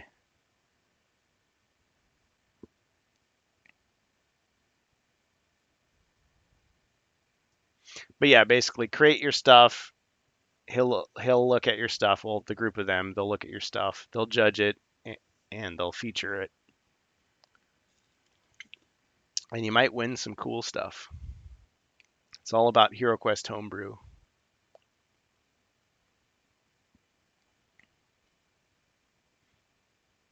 Okay, so I'm just kind of scrolling through so you can see that. He's done these before. This is not the first one. I'm trying to think, is this the third one that he's done? Because I mean, originally Ash, it was Amalgam Ash on YouTube. He focused on a lot of other games, but the HeroQuest stuff became really popular, and he really got sucked into that and other like tabletop fantasy games. And so he started doing these promotional events too. Rob says, I believe they're available for the community after 2. Yes, that's another good point. So you can download these and play them yourself. It's not just like he's going to just hang on to them or something. Bohemia says, I got the perfect formula to win the jam, Kurgan. I'll pass it on to you in private. You do that for me? That's great. All right. So, yep. So that's that. And let's see. Do we have. Okay. So Strange Bus is still on break there. Another thing I wanted to share. So, Gen Con. And we can talk about that some more when he gets back as well. But Gen Con, I still plan to go. I still have at least one guy locally I know who's going, good friend. Actually, the first guy who convinced me to go is coming this year. And then several of you in the HeroQuest fans Discord have also said you're going, so I think that's great. That motivates me. I've got 6 weeks, I think, left to work on the miniatures that I'm painting. And they're going to be going into my modded Space Crusade setup. And I got to print some cards. I mean, I got to get on it. There's a bunch of stuff. And so, I've had some family stuff going on that has sidelined a lot of these projects, but I'm slowly coming back, and it's fun to work on it. So yeah, I have plans to do that. But anyway, the news was the Gen Con has finally posted their list of events. Before that, it was like, okay, yeah, who knows what's going on. But what people are noticing is, and thanks Ribby for pointing this out, Avalon Hill is not listed anywhere. Like, there's nothing there. If you type in HeroQuest, you'll get a list of events, but they're all put on by fans, like ticketed events. So there's basically like 2 different groups that are putting on HeroQuest sessions. There's one group that's doing Felmarg's Tomb, which is some type of homebrew adventure, I think for $5. And then the other guy is just doing HeroQuest. Don't know what it is, but for like $2. So, but we know that Avalon Hill will be there, and we know they will be talking HeroQuest, and I mean, it's pretty much a certainty at this point that it will be the Crypt of Perpetual Darkness. But the question is, what else might be there? So, I'm interested to see. But the thing is, you don't even, I mean, yes, you have to buy a ticket to get in there. Okay. Yes, you got to pay money to travel unless you live locally. But you don't necessarily have to buy tickets to all these events. Yes, it's nice to have a few generic tickets on hand, these $2 tickets that you can use for anything. But there's a lot of free stuff you can do. And you could even, there's people that spend the whole time at Gen Con just hanging out with other people that they met there. You just put your games down on a table and say, anybody want to join me? You just have a pickup game right then and there. And so we did a bit of both last year. So I played a lot of the Avalon Hill games. I got some free games. I played some D&D. Played some Warhammer Kill Team. I played the awfully disappointing laser tag. I checked out a lot of the exhibits. And we played some games that we set up on our own. So we played some Space Crusade. We played some HeroQuest with Doug Hopkins. He had put together like his own quest, basically, that was, just a thing. It was fun. So yeah, there's a lot of stuff to do. So I'm looking forward to it. I know it's not cheap, and I know a lot of people are complaining about, tariffs and stuff, and saying like, oh man, and the laser tag is back. But here's the thing. The problem is it's like once bitten, twice shy. So for all I know, the laser tag is going to be great this year. Like they'll improve it. It'll be wonderful. But because I got so burned that first time, I'm like, I'm not interested in signing up for it. Like I like laser tag. Laser tag is fun. I like running around. listening to the Mortal Kombat music with the smoke machine and shooting lasers at everybody. But they just did not do a good job. Like the guns looked really cool, but they didn't work. Like they had to like tinker with them, and that took up time. We watched this intro video. The video was like longer than the game itself, right? And you couldn't see what you were shooting at. Like I don't know, it's just like it wasn't fun. And I've had so many experiences like far cheaper laser tag games like at your local pizza place or roller rink or bowling alley are better. And it's deceptive too because it's like, oh, I'm going to pay $22 for a 30-minute game. Yes, that sounds awesome. And it's like, no, there's 5 minutes of actual gameplay, and half that time you're just like, my gun's not working. Like I can't see what's happening. Like you're just running around randomly. So yeah. So I hope they improve it. But honestly, what I would do is I would definitely play Kill Team again. I would play Hero Quest again. If someone brings Orc Quest, I'd play that. Space Crusade. I love checking out like new games. I wouldn't mind playing some D&D. That was kind of fun. I'm not a super D&D fan. If they do some LARPing, some live action role play, I'd do that again. That was fun. Definitely looking for the free stuff. I would definitely paint more stuff. I like, you paint this miniature and you can just take it home with you. Like that's great. That's fun. Getting that swag. And then there's always people asking me, "Oh, can you pick this up for me? Can you pick this up?" And it's like, well, okay, no promises, but if I do get it, I'll send it to you and you can pay me back for shipping. Like that's the kind of thing. True, no, not True Dungeon. So Joe Kosier, let me just clarify. So when I say live action role play, I don't remember the name of the group, but there was a group and I think they took generic tickets. So I didn't sign up for it. I just found it. It was in the hotels. So this was 2 years ago, not last year. I couldn't find it last year, but 2 years ago, and they had you could be a monster and you could play like all afternoon, or you could be a hero and you just played for like 30 minutes or something. So I opted to be a monster and I had a blast. But people would like buy like foam swords and like fake armor and stuff like in the exhibit booths or the merchant, what do they call it, the vendor hall. They go to the vendor hall, they would buy weapons and armor and they would bring it over, and they'd have like their party of heroes going on an adventure, and it was really just like 4 rooms. You just run into the room and okay, they fight the monsters, they try to take the treasure, and then the next group comes through, and it kind of reminded me of like those haunted houses. You dress up, you jump out, scare the people, and then the next group comes through, you get ready, okay, this time let's do something different.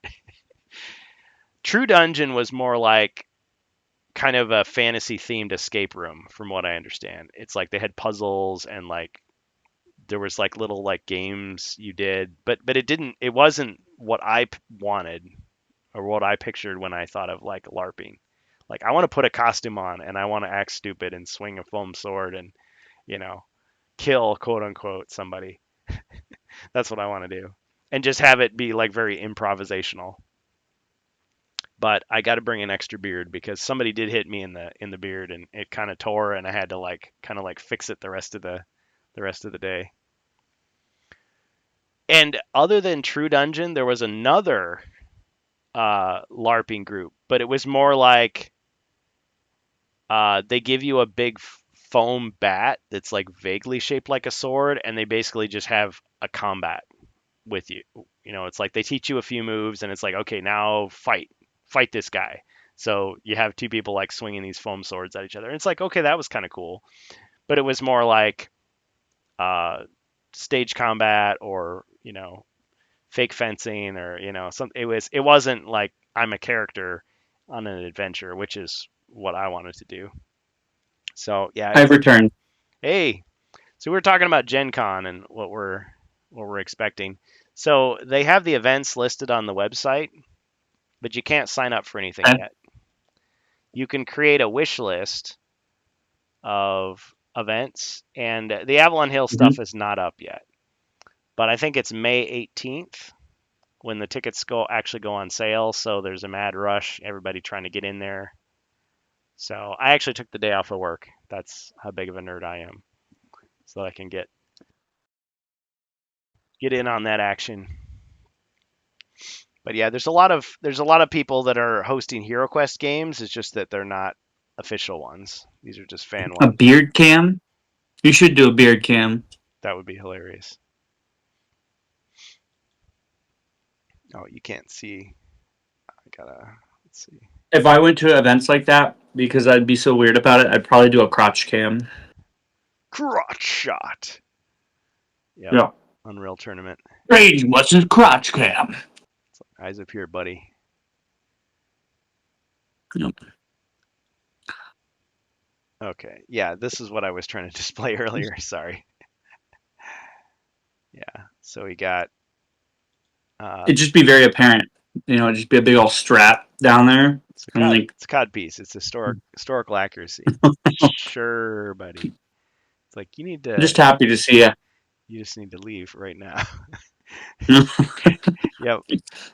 Yeah. But you just play it off as like I have no idea. Like this is inappropriate. What? What do you Yeah.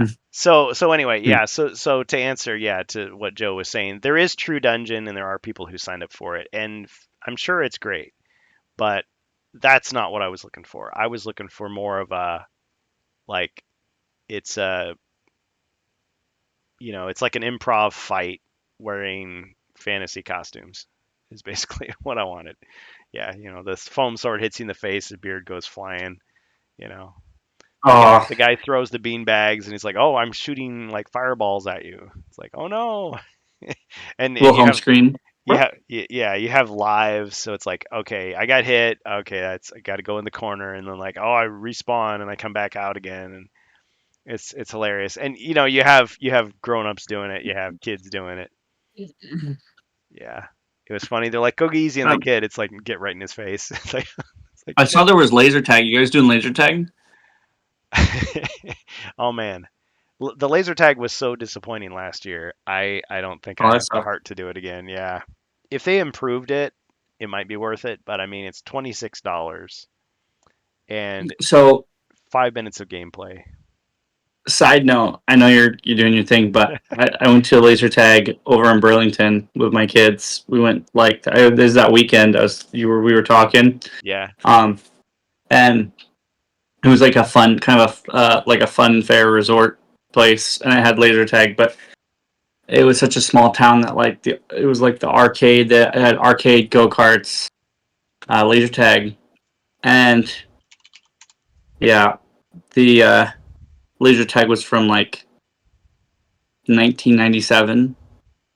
Hey, So you can't improve on that. That's the best that it was.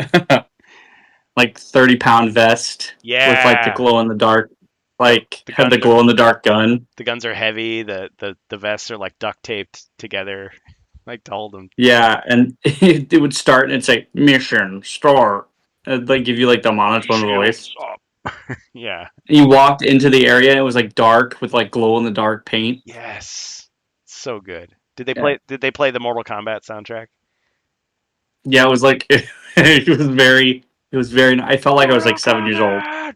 I walked in there, it was like do do do do do do do do do do. It Yes. was it It's was very it's very it, 90s. it's a moment in time that yeah, and it's still and the smoke machine. And did they have like you squeeze the trigger halfway and you can see the little laser beam?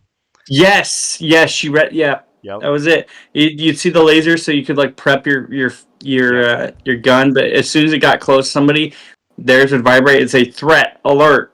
Whoop, boop. Yep. Yeah, it'd like go like Oh, off. Yeah, it'd be crazy. It was crazy. Yeah. yep.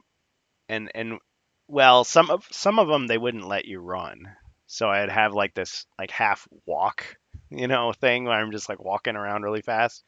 Other ones they would let you run, and it's like, okay, you just get completely gassed after, It, one it session, was just me. It panting, was just me sweating. and like my kids that went in. So like Oh, they're just teenagers watching. So like one teenager let you go into the course, so they didn't even care. yep. So we just like sprinted through the course. The yeah, the fact that they like really don't care is so good. Yeah. Um, yeah, so if that's the thing. So if we really want to play laser tag, I would say, yeah, let's find a Chuck E. Cheese, let's find a bowling alley in Indianapolis after the convention. Just go there, pay our $10 or whatever, and just have a ball. Eat some stale pizza afterwards. It's all good. Hell yeah. Yeah, because Gen Con, yeah, sorry. I mean, the guns are cool to look at, but that's basically where it ends. Well, and I guess the training video was cool, but I mean, I can watch a video online. I don't have to. They had it on a big screen and they like get you all excited, and then your gun doesn't work. Yeah. Rob says I heard Joe Manganello was there last year, but I'm not sure about the source. But from a good source, I heard he's always at GaryCon walking around. No. Just bring our own and run around the convention. Oh, Rob has got the idea. So you can't bring realistic guns, but laser tag guns don't look realistic at all. So we could, yeah, go out to Walmart or Bring your own whatever. laser tag guns? Bring your own laser tag guns and just like be walking through the halls like zap zap. We're gonna trigger somebody's PTSD and we're gonna get thrown out. But jump You could over do like tables. Star Wars laser tag. And just bring the E11 blaster rifles in. Yep. Can't shoot non-combatants. Follow the rules of engagement. Yep. Right. Yep. No civilian casualties. That's right. Zero casualties. 0.0 in the Terminator's readout. So yeah, there's not much to see on the website right now. You can look at the events, but I mean, if I'd planned ahead, I could have hosted an event. So I could have been sitting there at a table charging people $2 a pop to play Hero Quest for 90 minutes. And, you get 4 to 6 people. It could work. But yeah, so there is a little spot though. We didn't get to cover this yet. This happened in between shows. But Joe Manganiello, it's like, bro. So I love the fact that he made fun of people who can't pronounce his name. It's like, yeah, he knows. He knows. But yeah, there was this interview spot that he did on The Late Show with Stephen Colbert. And it was like, what? Is this a joke? Is this AI? It's like, nope, it's real. It's absolutely real. So, All of it. all of it. So anyway, I've got it queued up to the good part. This is on The Late Show with Stephen Colbert on YouTube. We're probably going to get audio jungled, but CBS owns this footage, and let's just watch a small clip. Now, does this clip need any setup, Joe? No, it doesn't. So here we go. The Dungeons and Dragons and I were moving in different creative directions. And so I said, Don't break my heart, Joe Manganiello. and so I said to D&D, I think I need some space. You need to see other games. And so we separated. Okay? And while we were separated, I got back together with my ex. Who's that? The board game Hero Quest, made by Avalon Hill. Okay. I played Avalon Hill when I was a kid. Back then, it was like Gettysburg or Africa Corps, which was like Rommel versus Patton. He's trying to out-nerd him. Yeah, the Hex Grid. Yeah. Hex Grid. Yeah. Gary Gygax actually applied for a job at Avalon Hill. Was turned down. Was turned down, and then later TSR, which he founded, bought Avalon Hill. Boom. All right. So now wait a second. This is really heavy. Yes. So there it is. What the hell Okay, great. is this? All right. Here goes the So, resale what value. is Hero Quest? Hero Quest is like D&D in a box. Okay, so you know how like when you're a dungeon master, Yes. it's like preparing to direct a live episode of television every week. Sure, exactly. This doesn't Sorry. require that. All That's right. of the Probably got a little bit of echo there. This one over here, Listen, that is my quest book this that is I designed. Joe Manganiello's The Crypt of Perpetual Darkness. Yes. Wow, he's literally. There's Hero Quest. I never thought I'd see Stephen Colbert Yep. No. And so, flashing the Crypt this is, of Perpetual Darkness. Black Dragon. Yep. There are 10 quests. You descend inside of a mountain. This dragon is taken over, like a novel you may have read before. Yes. And And then it's basically you pick what character you want to play. You just pull it out of the box and go. There's no prep necessary. Wow. Do you have to play with other people? Or can you play with yourself? There's actually Damn, bro. an app that will take the place of the game master, so you could play by yourself. So AI is taking over at this point, is what you're saying. That is some fucking advertising right there. You're starring in a new Netflix. Yeah, who cares? Okay. So, anyway, yeah, he's talking about The Hobbit. I mean, dragging into the mountain, getting the treasure. Yeah, everything is derivative. But anyway, yeah, so it's like I didn't know they were going to do that because they kept Oh, saying save that face. You paused at a perfect time. yes. They kept That saying face. Joe Manganiello's social media, he's going to talk about the Crypt of Perpetual Darkness, and then it's like nothing, and it's like, oh, and then he's on the Late Show. So talks about HeroQuest for a minute. So anyway, yeah. So it's like okay, and then people have tried to like freeze frame and zoom in, and you can't see anything on the back of the box. The only thing that you can tell is that it contains like shiny foil cards. So I guess all you Pokemon and Yu-Gi-Oh fans are gonna get shiny foil cards, HeroQuest shiny foil cards. And we don't know what else is. Well, we know that the dragon is metallic black plastic instead of gray, so that's more interesting. But as far as anything else, we don't know. And then people are speculating that, well, because of the tariffs, it's going to be more expensive. But I was looking at Renegade Game Studios' price list. They warned people. They sent out emails. They were like, listen, if you're going to pre-order the stuff May 1st and then they change it to May 5th, you can pay the regular price. It's going to go up, and they showed what the prices are going to be. But like HeroScape is a different animal because you're buying all these like booster boxes basically. But I guess what you could expect is okay, if it was $25 before, it's going to be $30. Or if it was $30, it's going to be $40. Like that's the price range they're talking about. But HeroScape, I mean, the stuff is more expensive, but the thing about HeroScape is unless you're a super fan, you're not buying everything. You're just buying like the armies that you want. Like, okay, I want the polar bears, so I'm going to buy the polar bear package. Okay, that one's going to be a little more expensive. Or oh, I want to buy the caterpillar with the chain guns. Like, okay, so he's going to be a little more expensive. But yeah, if you're buying everything, you're getting screwed, unfortunately. On the other hand, we did see that the HeroScape stuff right now is marked down. Like if you go on Amazon, most of it's marked down. Same thing with HeroQuest. So it's like, okay, so they're trying to get rid of the stock that they have already so that when the new stuff comes in that's more expensive, like it'll really go up. I don't know. But if you want to buy that stuff, now's the time. Like I picked up an extra HeroQuest box. Got them. Yep. So, because it was fairly cheap. I mean, the Rise of the Dread Moon, which I already own. I mean, I paid the regular price when it first came out, but now it's like $20. So it's like, more than 50% off. So it's like, hey, that's great, you know. But if it's, $50 instead of 45, it's like, I can live with that. But yeah, if you're a collector, it sucks because yeah, you're gonna be paying a lot for your collectibles. But the nice thing is I already have the Crypt of Perpetual Darkness. So if it's too expensive and I just don't buy it right away, it's like, well, I had the Mythic version, we played it already. I'm curious to see what's new in it though. But I'm more interested in seeing what new HeroQuest stuff could be coming out. But really that's about all I've got. So I know we've been talking about a lot of media stuff. Do you have some more topics that you'd like to jump into? I could put you back on the screen here. Yeah.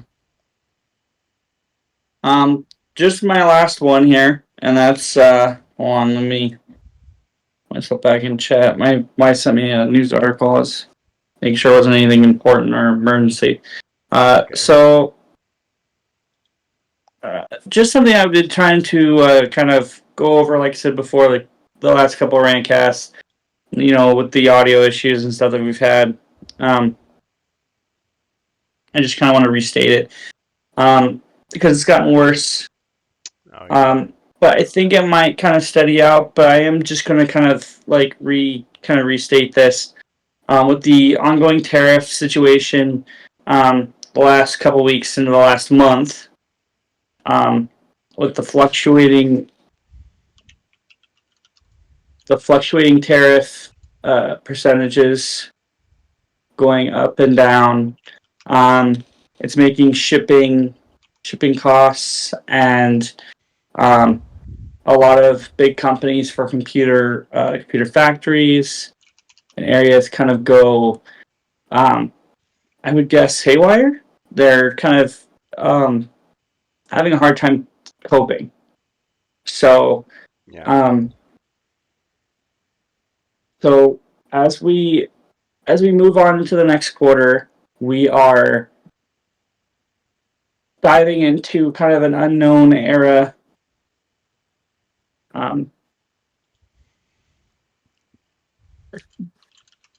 It's kind of just an uncertainty. Right now, everything seems smooth, but I've looked into a couple articles myself. I did a personal conference call with a friend of mine who works, like I said, he works in a factory over Chicago, who has spoken with a couple of manufacturing companies that I've actually gotten to sit down with.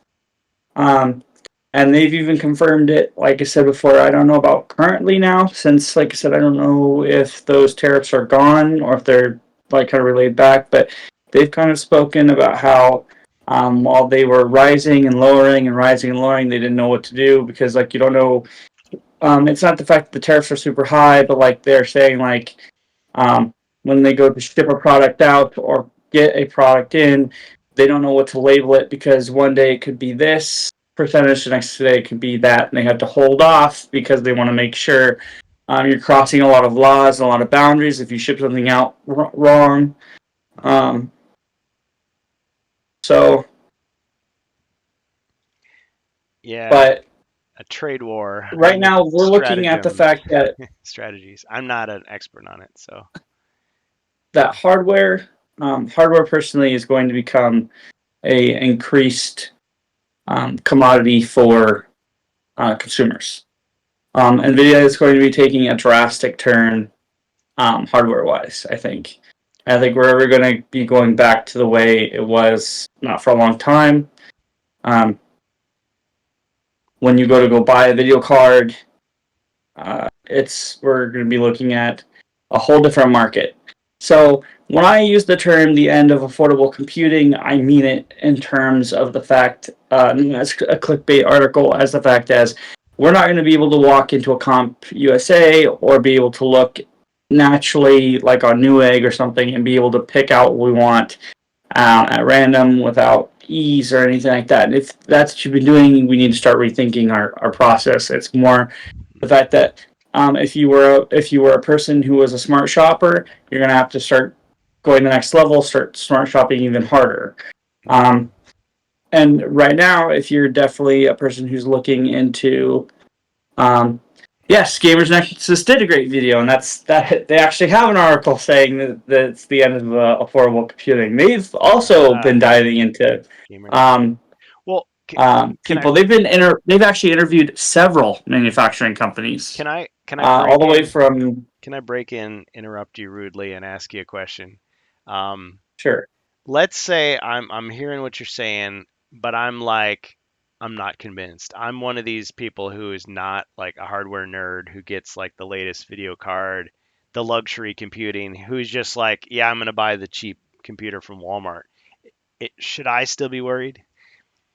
Like, is this going to affect me? I would, because that's going to affect you even the most. So I'm going to get less for my money when I'm picking up. But like I said before, so most of those companies like Cooler Master or iBuyPower or a lot of the people who do their the builds, the companies who build those computers and they send them to major manufacturers, or if you're going through a company who will do the builds for you, whether it be a company like Corsair or, like I said before, like iBuyPower or companies similar to that, not only are you paying for pricing, but you're paying for the amount that they have to do for the shipping internationally, and they're going to cover those costs.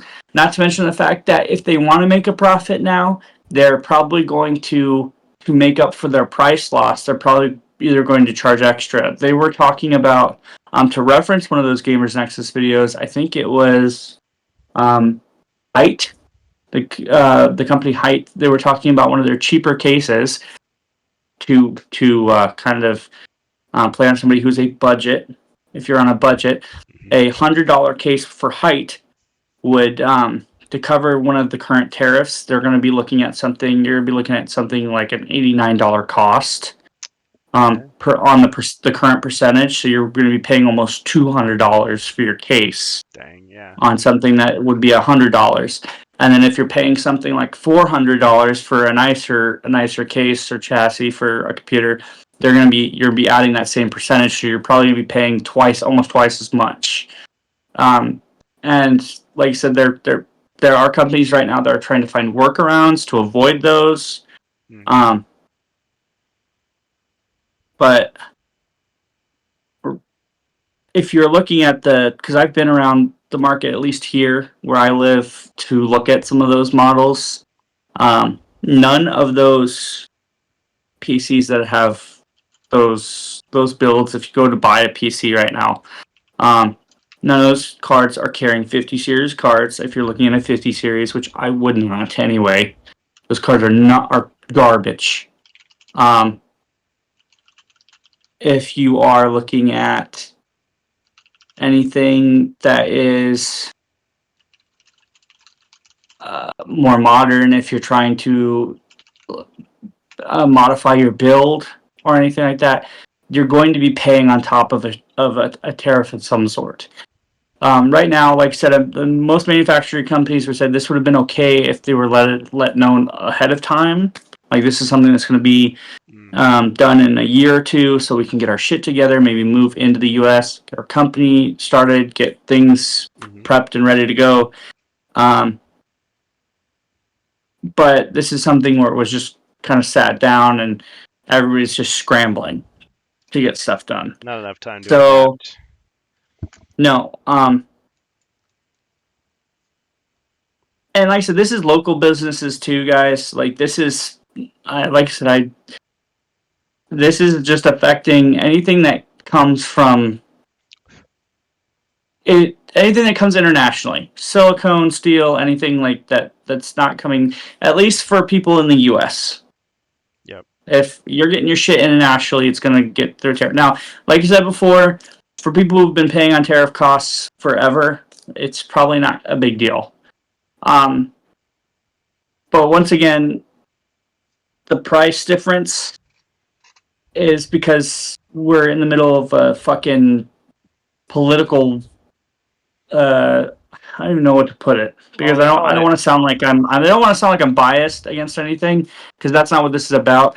But we're kind of in the middle of like a hissy fit between a bunch of countries right now. Yeah, well, they call it a trade war, but yeah, it's like... Yeah, it's pretty much a trade war, but it's a bunch of rich people saying, well, okay, you don't want to play ball, we're just going to jack up the price. And the other guy says, well, fine, I'll just jack up the price too. Okay, and then they just start fucking around with each other.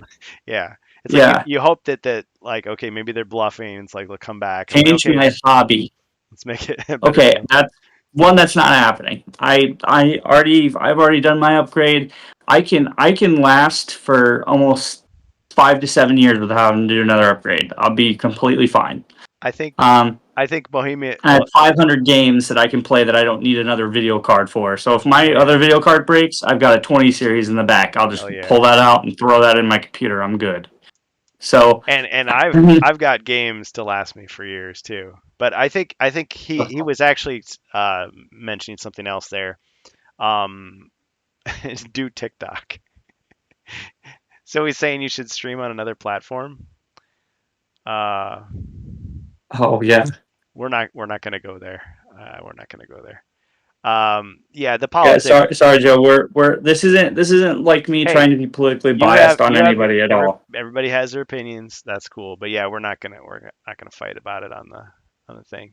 But yeah, it's like they always say this when something comes out. It's like, oh, all of a sudden everybody's an expert. Everybody knows what to do. Like, oh, if they just follow my plan, it would work. And it's like, I don't know. I suspect it's more But complicated than that. Kurgan, let me clear that up here real quick. Okay, go The for it. whole point is that, like I was saying before, for people, it's not about, like I said, I'm not trying to get political there. What I'm saying is, regardless of what you think about it, Hmm.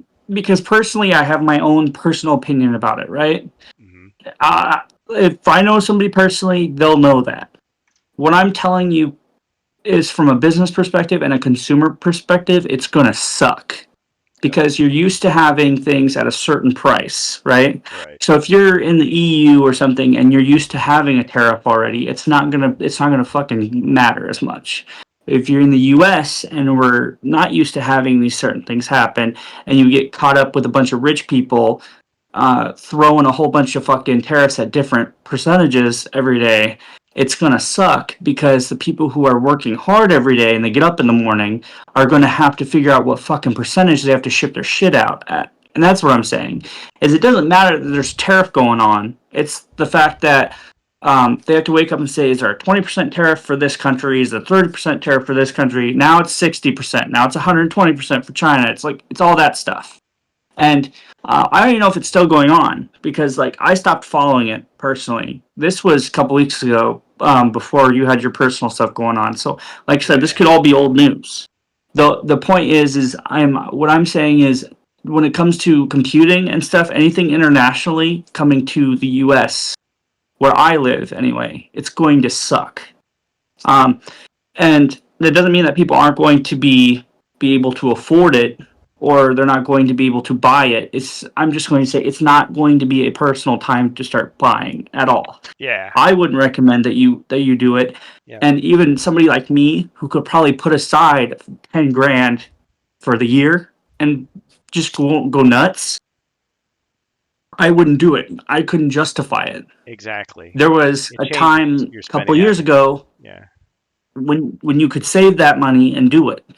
I believe that there will be a time in the next couple of years where you can still do that. It won't be the same, Hmm. but for people who are saying, I don't want to miss out, I don't want to miss out, I don't want to miss out because Yeah. it's not the time. Yeah. Unless you need that card now, like it's dead and you don't have a computer to use, go to a discount store, do some thrift shopping, try to find something because um like I said, it's there's always another way to buy besides going to a major manufacturer right now and doing that. Like I said, at this point in time, you got to think about you, and what's in your pocketbook. I wouldn't, a lot of businesses are going to say, we have these tariffs going on. This is what's happening. That's fine. What I'm saying is, if you're in the market for a whole computer, I wouldn't be trusting Walmart right now. I wouldn't be trusting places like iBuyPower right now because they're struggling, Hmm. and they're visibly saying they're struggling. Yeah. If my business was struggling and I was telling you verbally I'm struggling, you wouldn't want to buy a computer from me either because that means that I'm going cheap somewhere in that machine, and I'm not telling you where I'm going to go cheap at. So you're going to buy a machine from me, and it's gonna fucking suck somewhere, and I'm going to make it so that when you buy it, unless unless it fails within the time of the warranty, you're going to be fucked in the next year. Like there's going to be a higher failure rate. So this happened back in 2020, like Joe's referring to. I remember a lot of places that bought their pre-builds, especially from places like iBuyPower or Walmart, that had cheap ass power supplies in them, and they fucking blew up. Yep. So I had this that is happen now to a happening. computer I had. It's happening now with the 50 series on those 12-volt pins that go to the video card. They're melting Yikes. because they're using cheap 12-volt pins. My daughter's here, so give me 1 second. Yeah, man. No worries. Yeah. Should I Okay, we're dousing the screen just for a second. Yeah, guys. And I'm hearing what he's saying too, which is that yeah, people complain about stuff. I was referring to the fact that everybody's an expert. Like if you go online and you just read forums, or if you read like media sites, like everybody's like, oh yeah, this is what everybody should do. This is the strategy. This is how it's going to turn out. And then it's like, okay, well, it sounds like they know what they're talking about. And then somebody else comes in and it's like, no, no, no, it's this. This is what's going to happen. This is what, and they totally contradict the other person. You're like, who do I believe? I don't know. I'm not an economist. I'm not even a business owner. So how do I know? But yes, the practical effect is my spending habits are going to change. My strategy is going to change. So like you say, if maybe I was about to buy a brand new computer and I see that the prices are going up and the quality is going down, I'm going to back off and say, maybe I don't need one that quickly. Maybe I'm going to just wait for a while. So just Yeah. like with the board game thing, if all of a sudden they're all jacked up and it's like, oh, I was going to buy 10 board games, okay, maybe I'll only buy 5, or maybe I'll only buy 2, or maybe I'll just wait. Because It, businesses want to make money. Eventually, they're going to figure out something. Things will calm down. They'll have a strategy. They will adapt, or they'll go out of business. But then somebody else can but step in and take the spot I, because there's still a I will demand. give one of my personal opinions, and this comes from the fact that I ran a small business. Like I said, it wasn't a big business, so I didn't run a big corporation or anything like that. But I got the taste of that for about a decade, and the biggest thing is in order to make a profit, you had to be patient. You had to wait. A lot of big businesses, when they start reeling in a profit, they usually calculate that percentage, and a lot of big top executives, like I think I've mentioned this before, they reel in a pretty big bonus, right? And some companies are calculating that bonus and they are deciding whether or not to cut that to help with the costs. Some places are and some places aren't. And when they don't, they are deciding whether or not they need to lay people off or they need to jack up the price in order to meet their profit margin. And that's what I'm saying is, like, if I was a business owner, a big business owner, and I sold, like I said, if I sold computers to you, like pre-builds, and my pre-build was like, I don't know, a moderate pre-build was like, I don't know, $1,200, and I got a pretty hefty bonus every year from people who bought my pre-builds, and the people under me made them, and I didn't want to lose that bonus. I'd have to find a way to keep that, and it's going to come out of my workers' pockets. It's going to come out of your pocket, Yeah, somebody has to pay it. and that's what I'm saying is, like, I'm not like, none of this shit just comes out of my ass. Like, a lot of this is the fact that I don't trust businesses at all. And that is a bias for me. Is I don't, because Yeah. I've been there. Is I don't trust big businesses. I don't trust big corporations, and there's a reason, because they'll sit there and they'll give you fancy words. They'll sit there and they'll give you a big fucking speech about how they remain reliant to the customer. But when you call into them and you ask for help, you get some fucking Joe Schmo on the phone who doesn't give a fuck about you. You're a number at the end of the day. There hasn't been true customer support in almost 20 years anywhere here in the US at all. Like, Or it's a lot of bullshit. So or maybe you want to help, but as the customer representative, you're not given any authority to actually do anything for them. So it's effectively as if, yeah, you don't care because the company above you doesn't care. That's the other side of it. Because I've been in that place too, and I know what you mean. but yeah, and I mean, like I said, everybody's going to be kind of feeling that pain. But Hmm. um, what I'm saying is, like, this is going to change a lot of things, not just from PCs, but this is where I've been focusing a lot of it on. Is I did my last major build around the time this was happening, right before shit skyrocketed almost. So a lot of people aren't going to see a major change, and they're going to be like, I don't see the problem with this.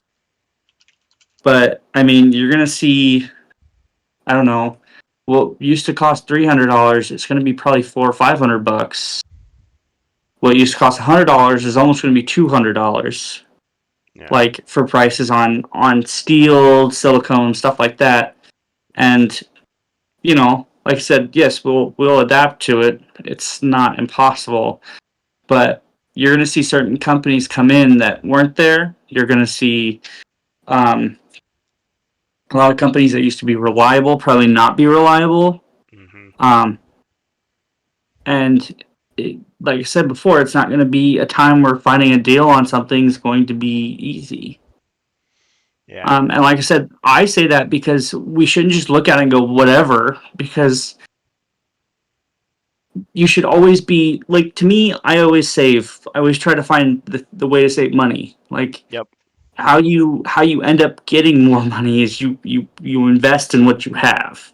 Yeah. So, and that's what firm belief in me. I'm an investor. So you invest in what you have, you move on. That way you can spend the money that you want.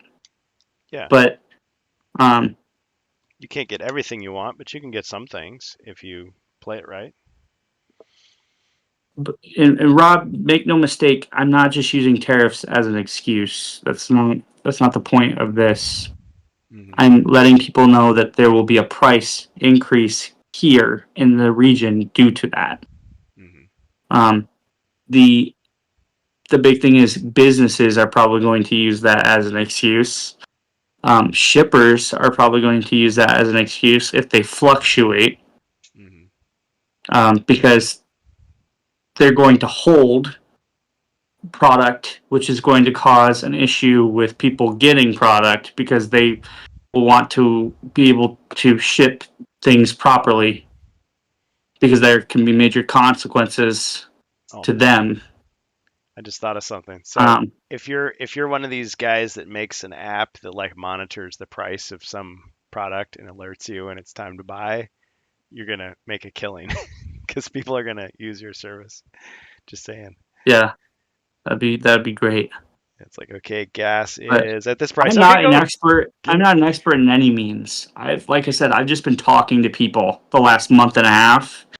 I've literally been talking to people who have been in this market just here in the US. So, like I said, if you have a deal, you already have your shit planned out, then by all means, like I said, that's not a big deal. This is just with hardware in general. Hmm. So, like I said, we don't. A lot of the people in the U.S. don't do business here, Yep. and I think personally we should do more business here. But at the end of the day, that's not how it goes.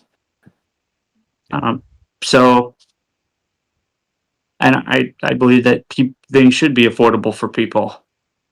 Yep. So, Well, and I've read some articles, and again, it's hard because since I'm not an expert, it's like, how can I tell the difference between somebody who's just, talking out their rear end versus somebody who actually knows what they're talking about? They're saying like, oh well, it's hard to fill those factory jobs. So it's like, okay, and then you build the factories domestically with, again, parts and labor that come from somewhere else. So it's like you're still kind of stuck in that loop of like spending more money to save money down the line to then let other people save money.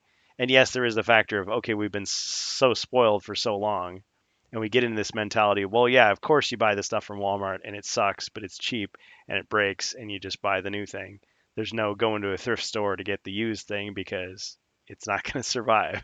So it's like we have to change our whole mindset then to adapt. And it does take time. And businesses can't just like, well, it's hard for them to just turn on a dime like that. But some of them will I figure out a way.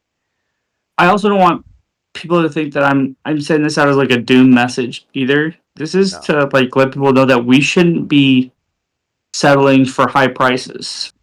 Yeah. Like that's a big part of this message. Like I don't want, yeah, Yeah, vote with your like wallet still applies. If you see a company that is like reacting to this in a way that's like smart and good, I mean, support them more than a company that's, yeah, just using it as an excuse to screw people well, over. if that's how that comes off, then I apologize. That's not how this is supposed to come off at all.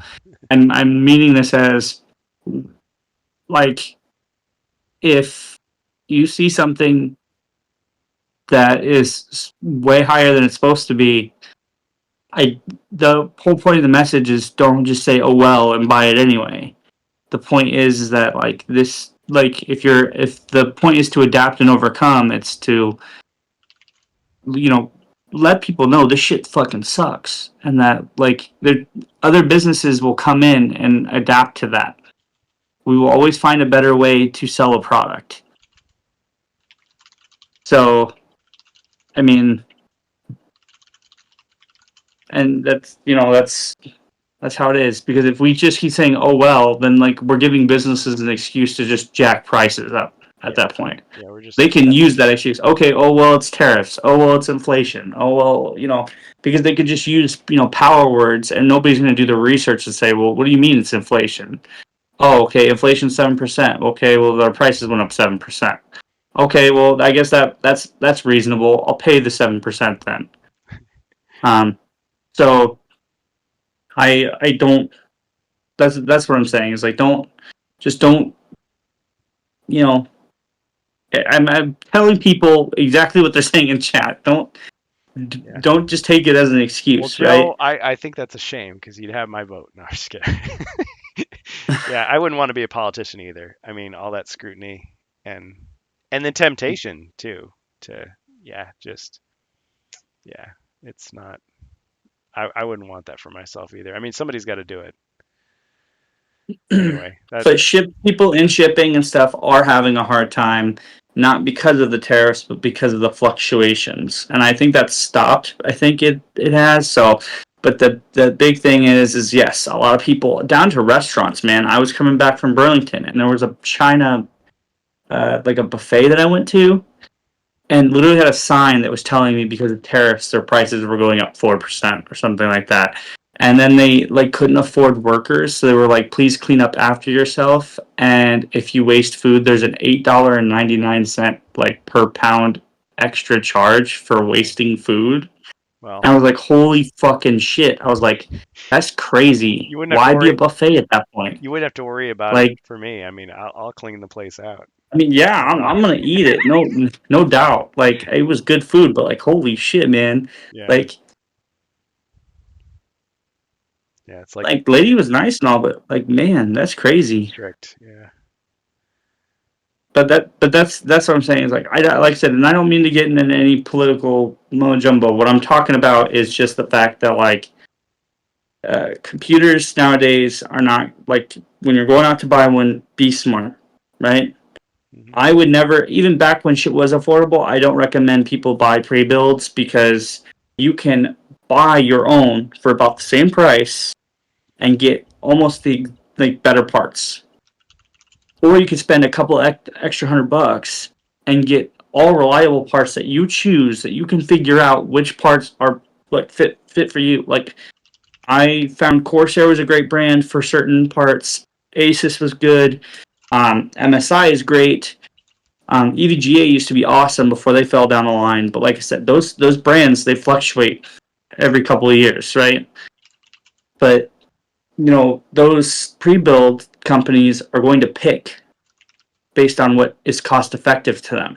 So they're not going to pick which is reliable. They might give you an ASRock board.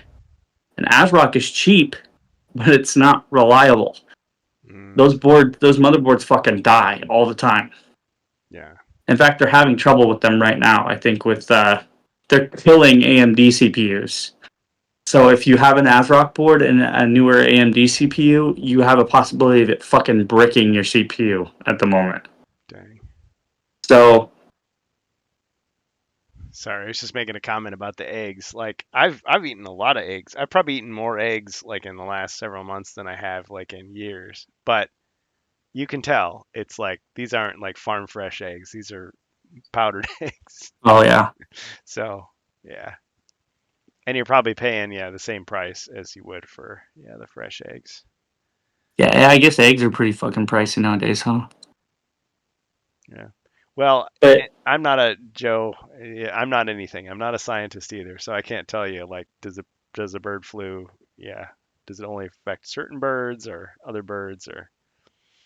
But we're talking about mass culling of chickens at farms, which led to the higher egg prices. So yeah, it's independent of anything else, and it's like, is that getting better?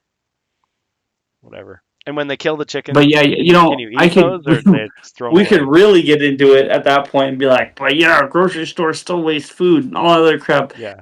But at that point, man, all I'm saying at this point is just be a smart shopper, like you Yeah. would anything else when you're going out to look for computer parts, if you are at all. Yeah. The And there are politicians plenty and of the places to do your companies, research on. yeah, politicians and the companies are going to figure out something. But in the meantime, yeah, be smart about it. And mostly what I'm talking about here is companies in general. Hmm. Because at the end of the day, I could give a fuck about a politician.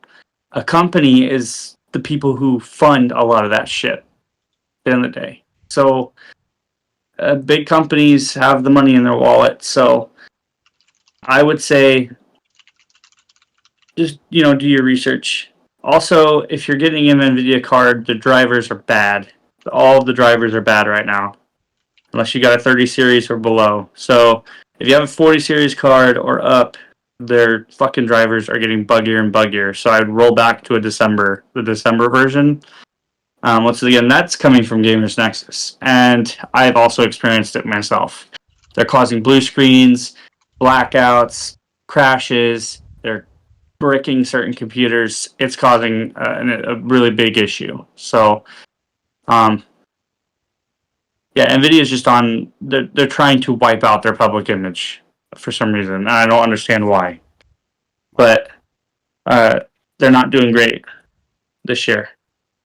So, Well, and I think by now everybody who watches this knows that we're talking about developing stories. So things can change, right? And all the time. you might read some report and it's like, "Oh, okay, this is really clear." And then you get another report later and it's like, "Oh, okay, so I have to rethink this."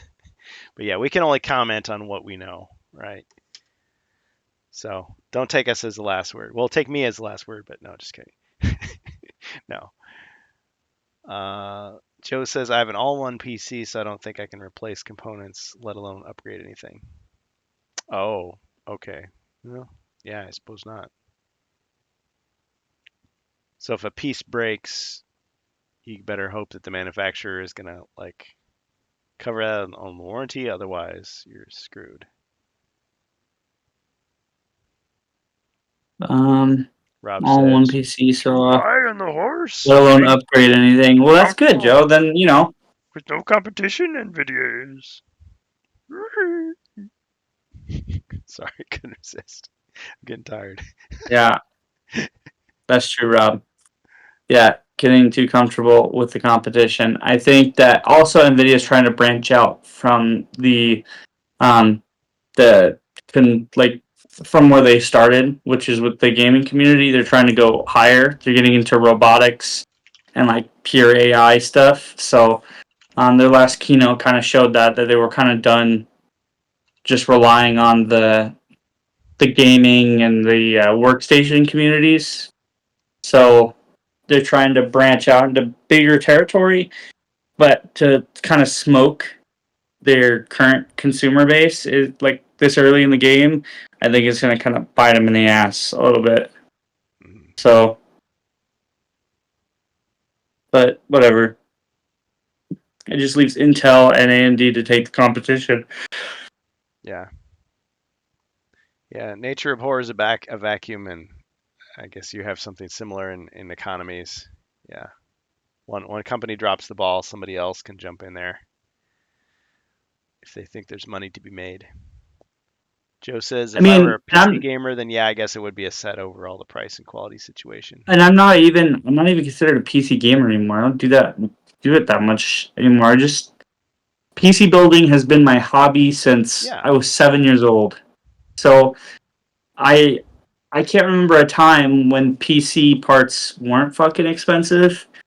But when they start, like, does anybody, you guys, I'm pretty sure a lot of you guys are probably old enough to at least remember, because I am, or you remember when the personal computer was still relatively new?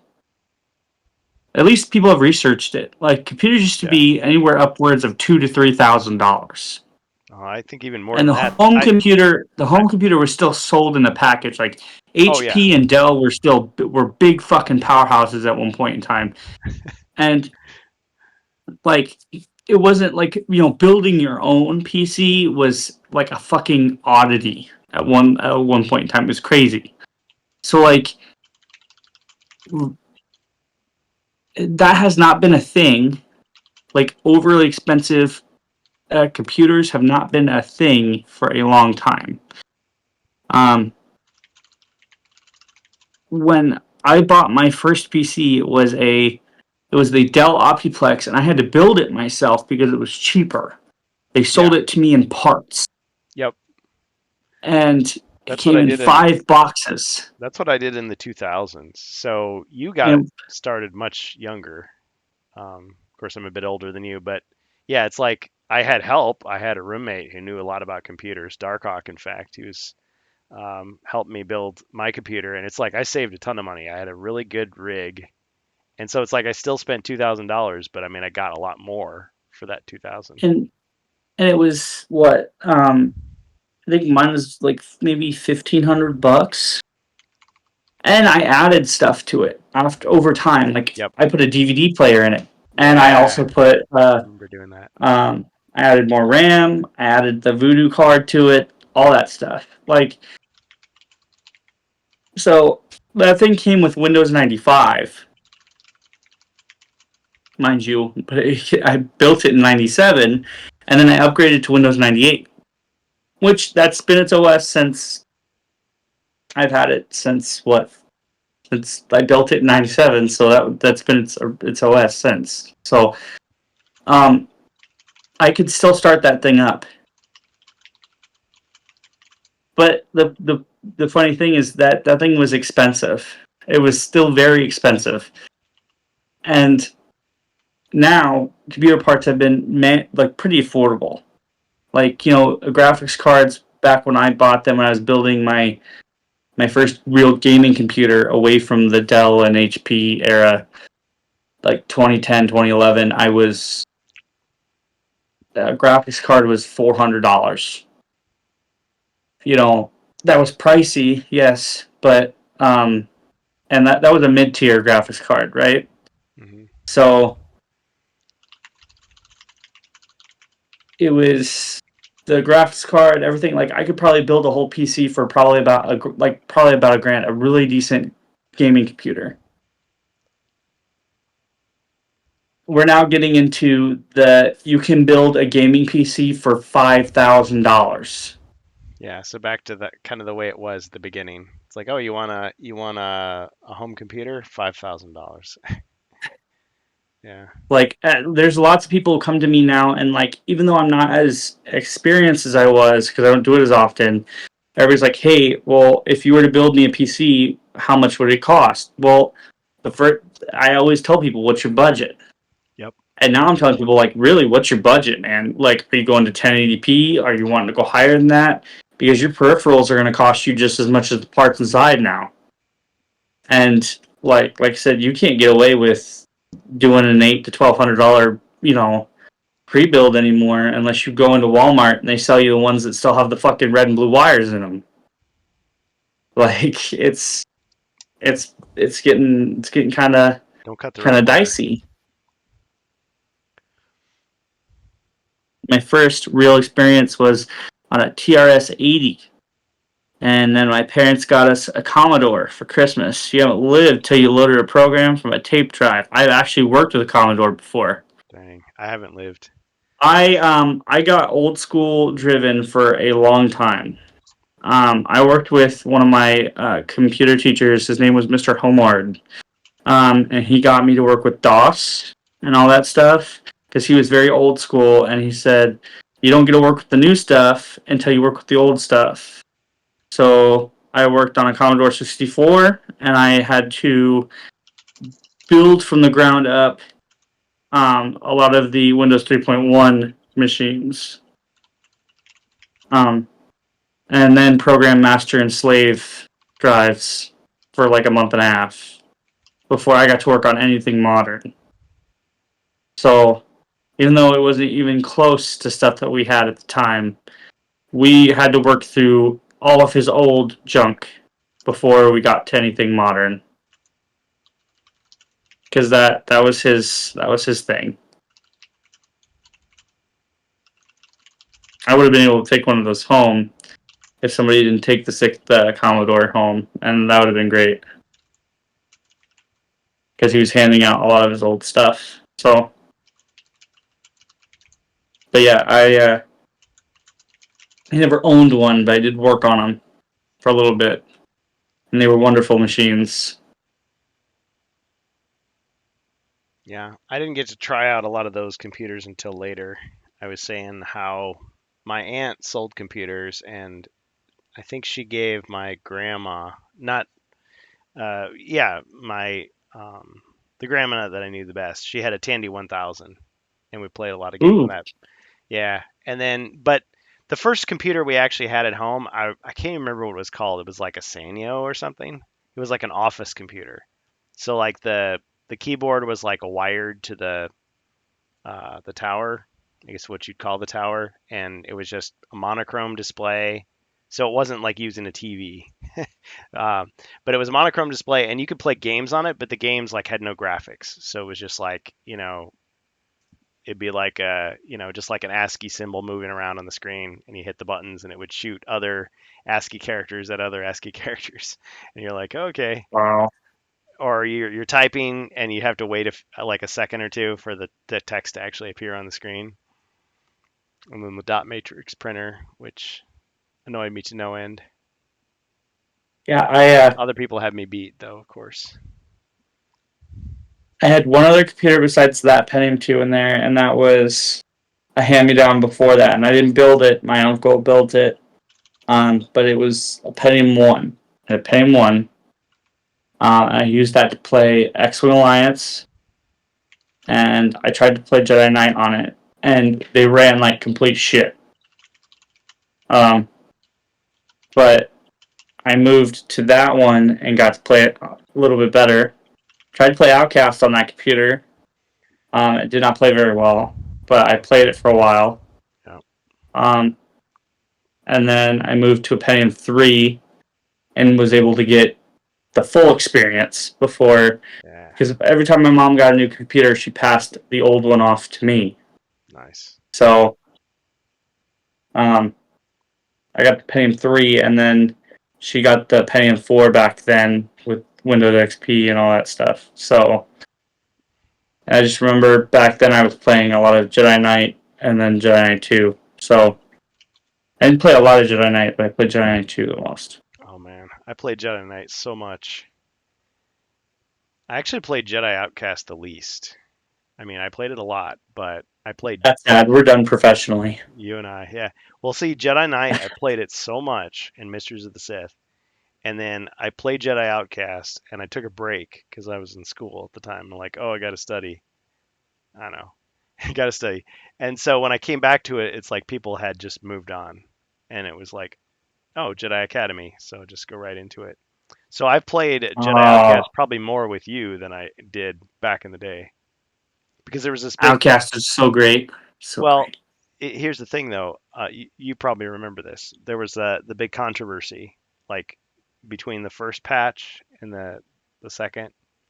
Like, With the backstab, you told me about this, right? yeah, it was such a thing. People were like just furious. Yeah, it's one of my emotes. Yeah, the backstab.